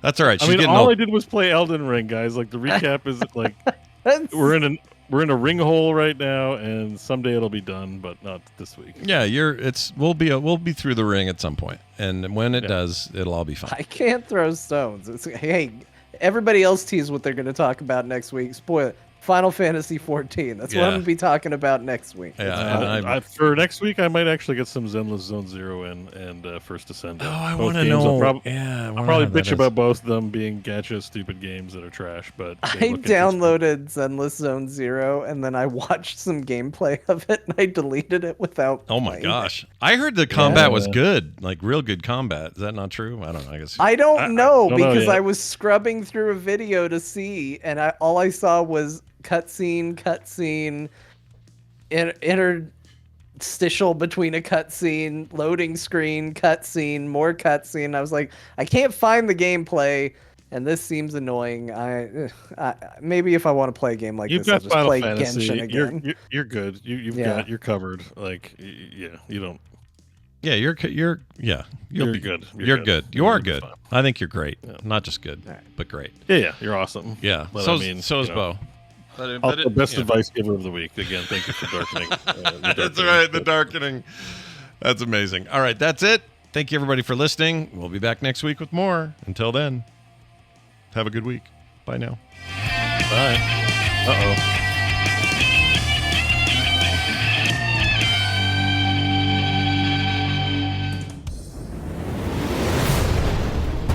This show is part of the Frog Pants Network. Yes. Get more at frogpants.com.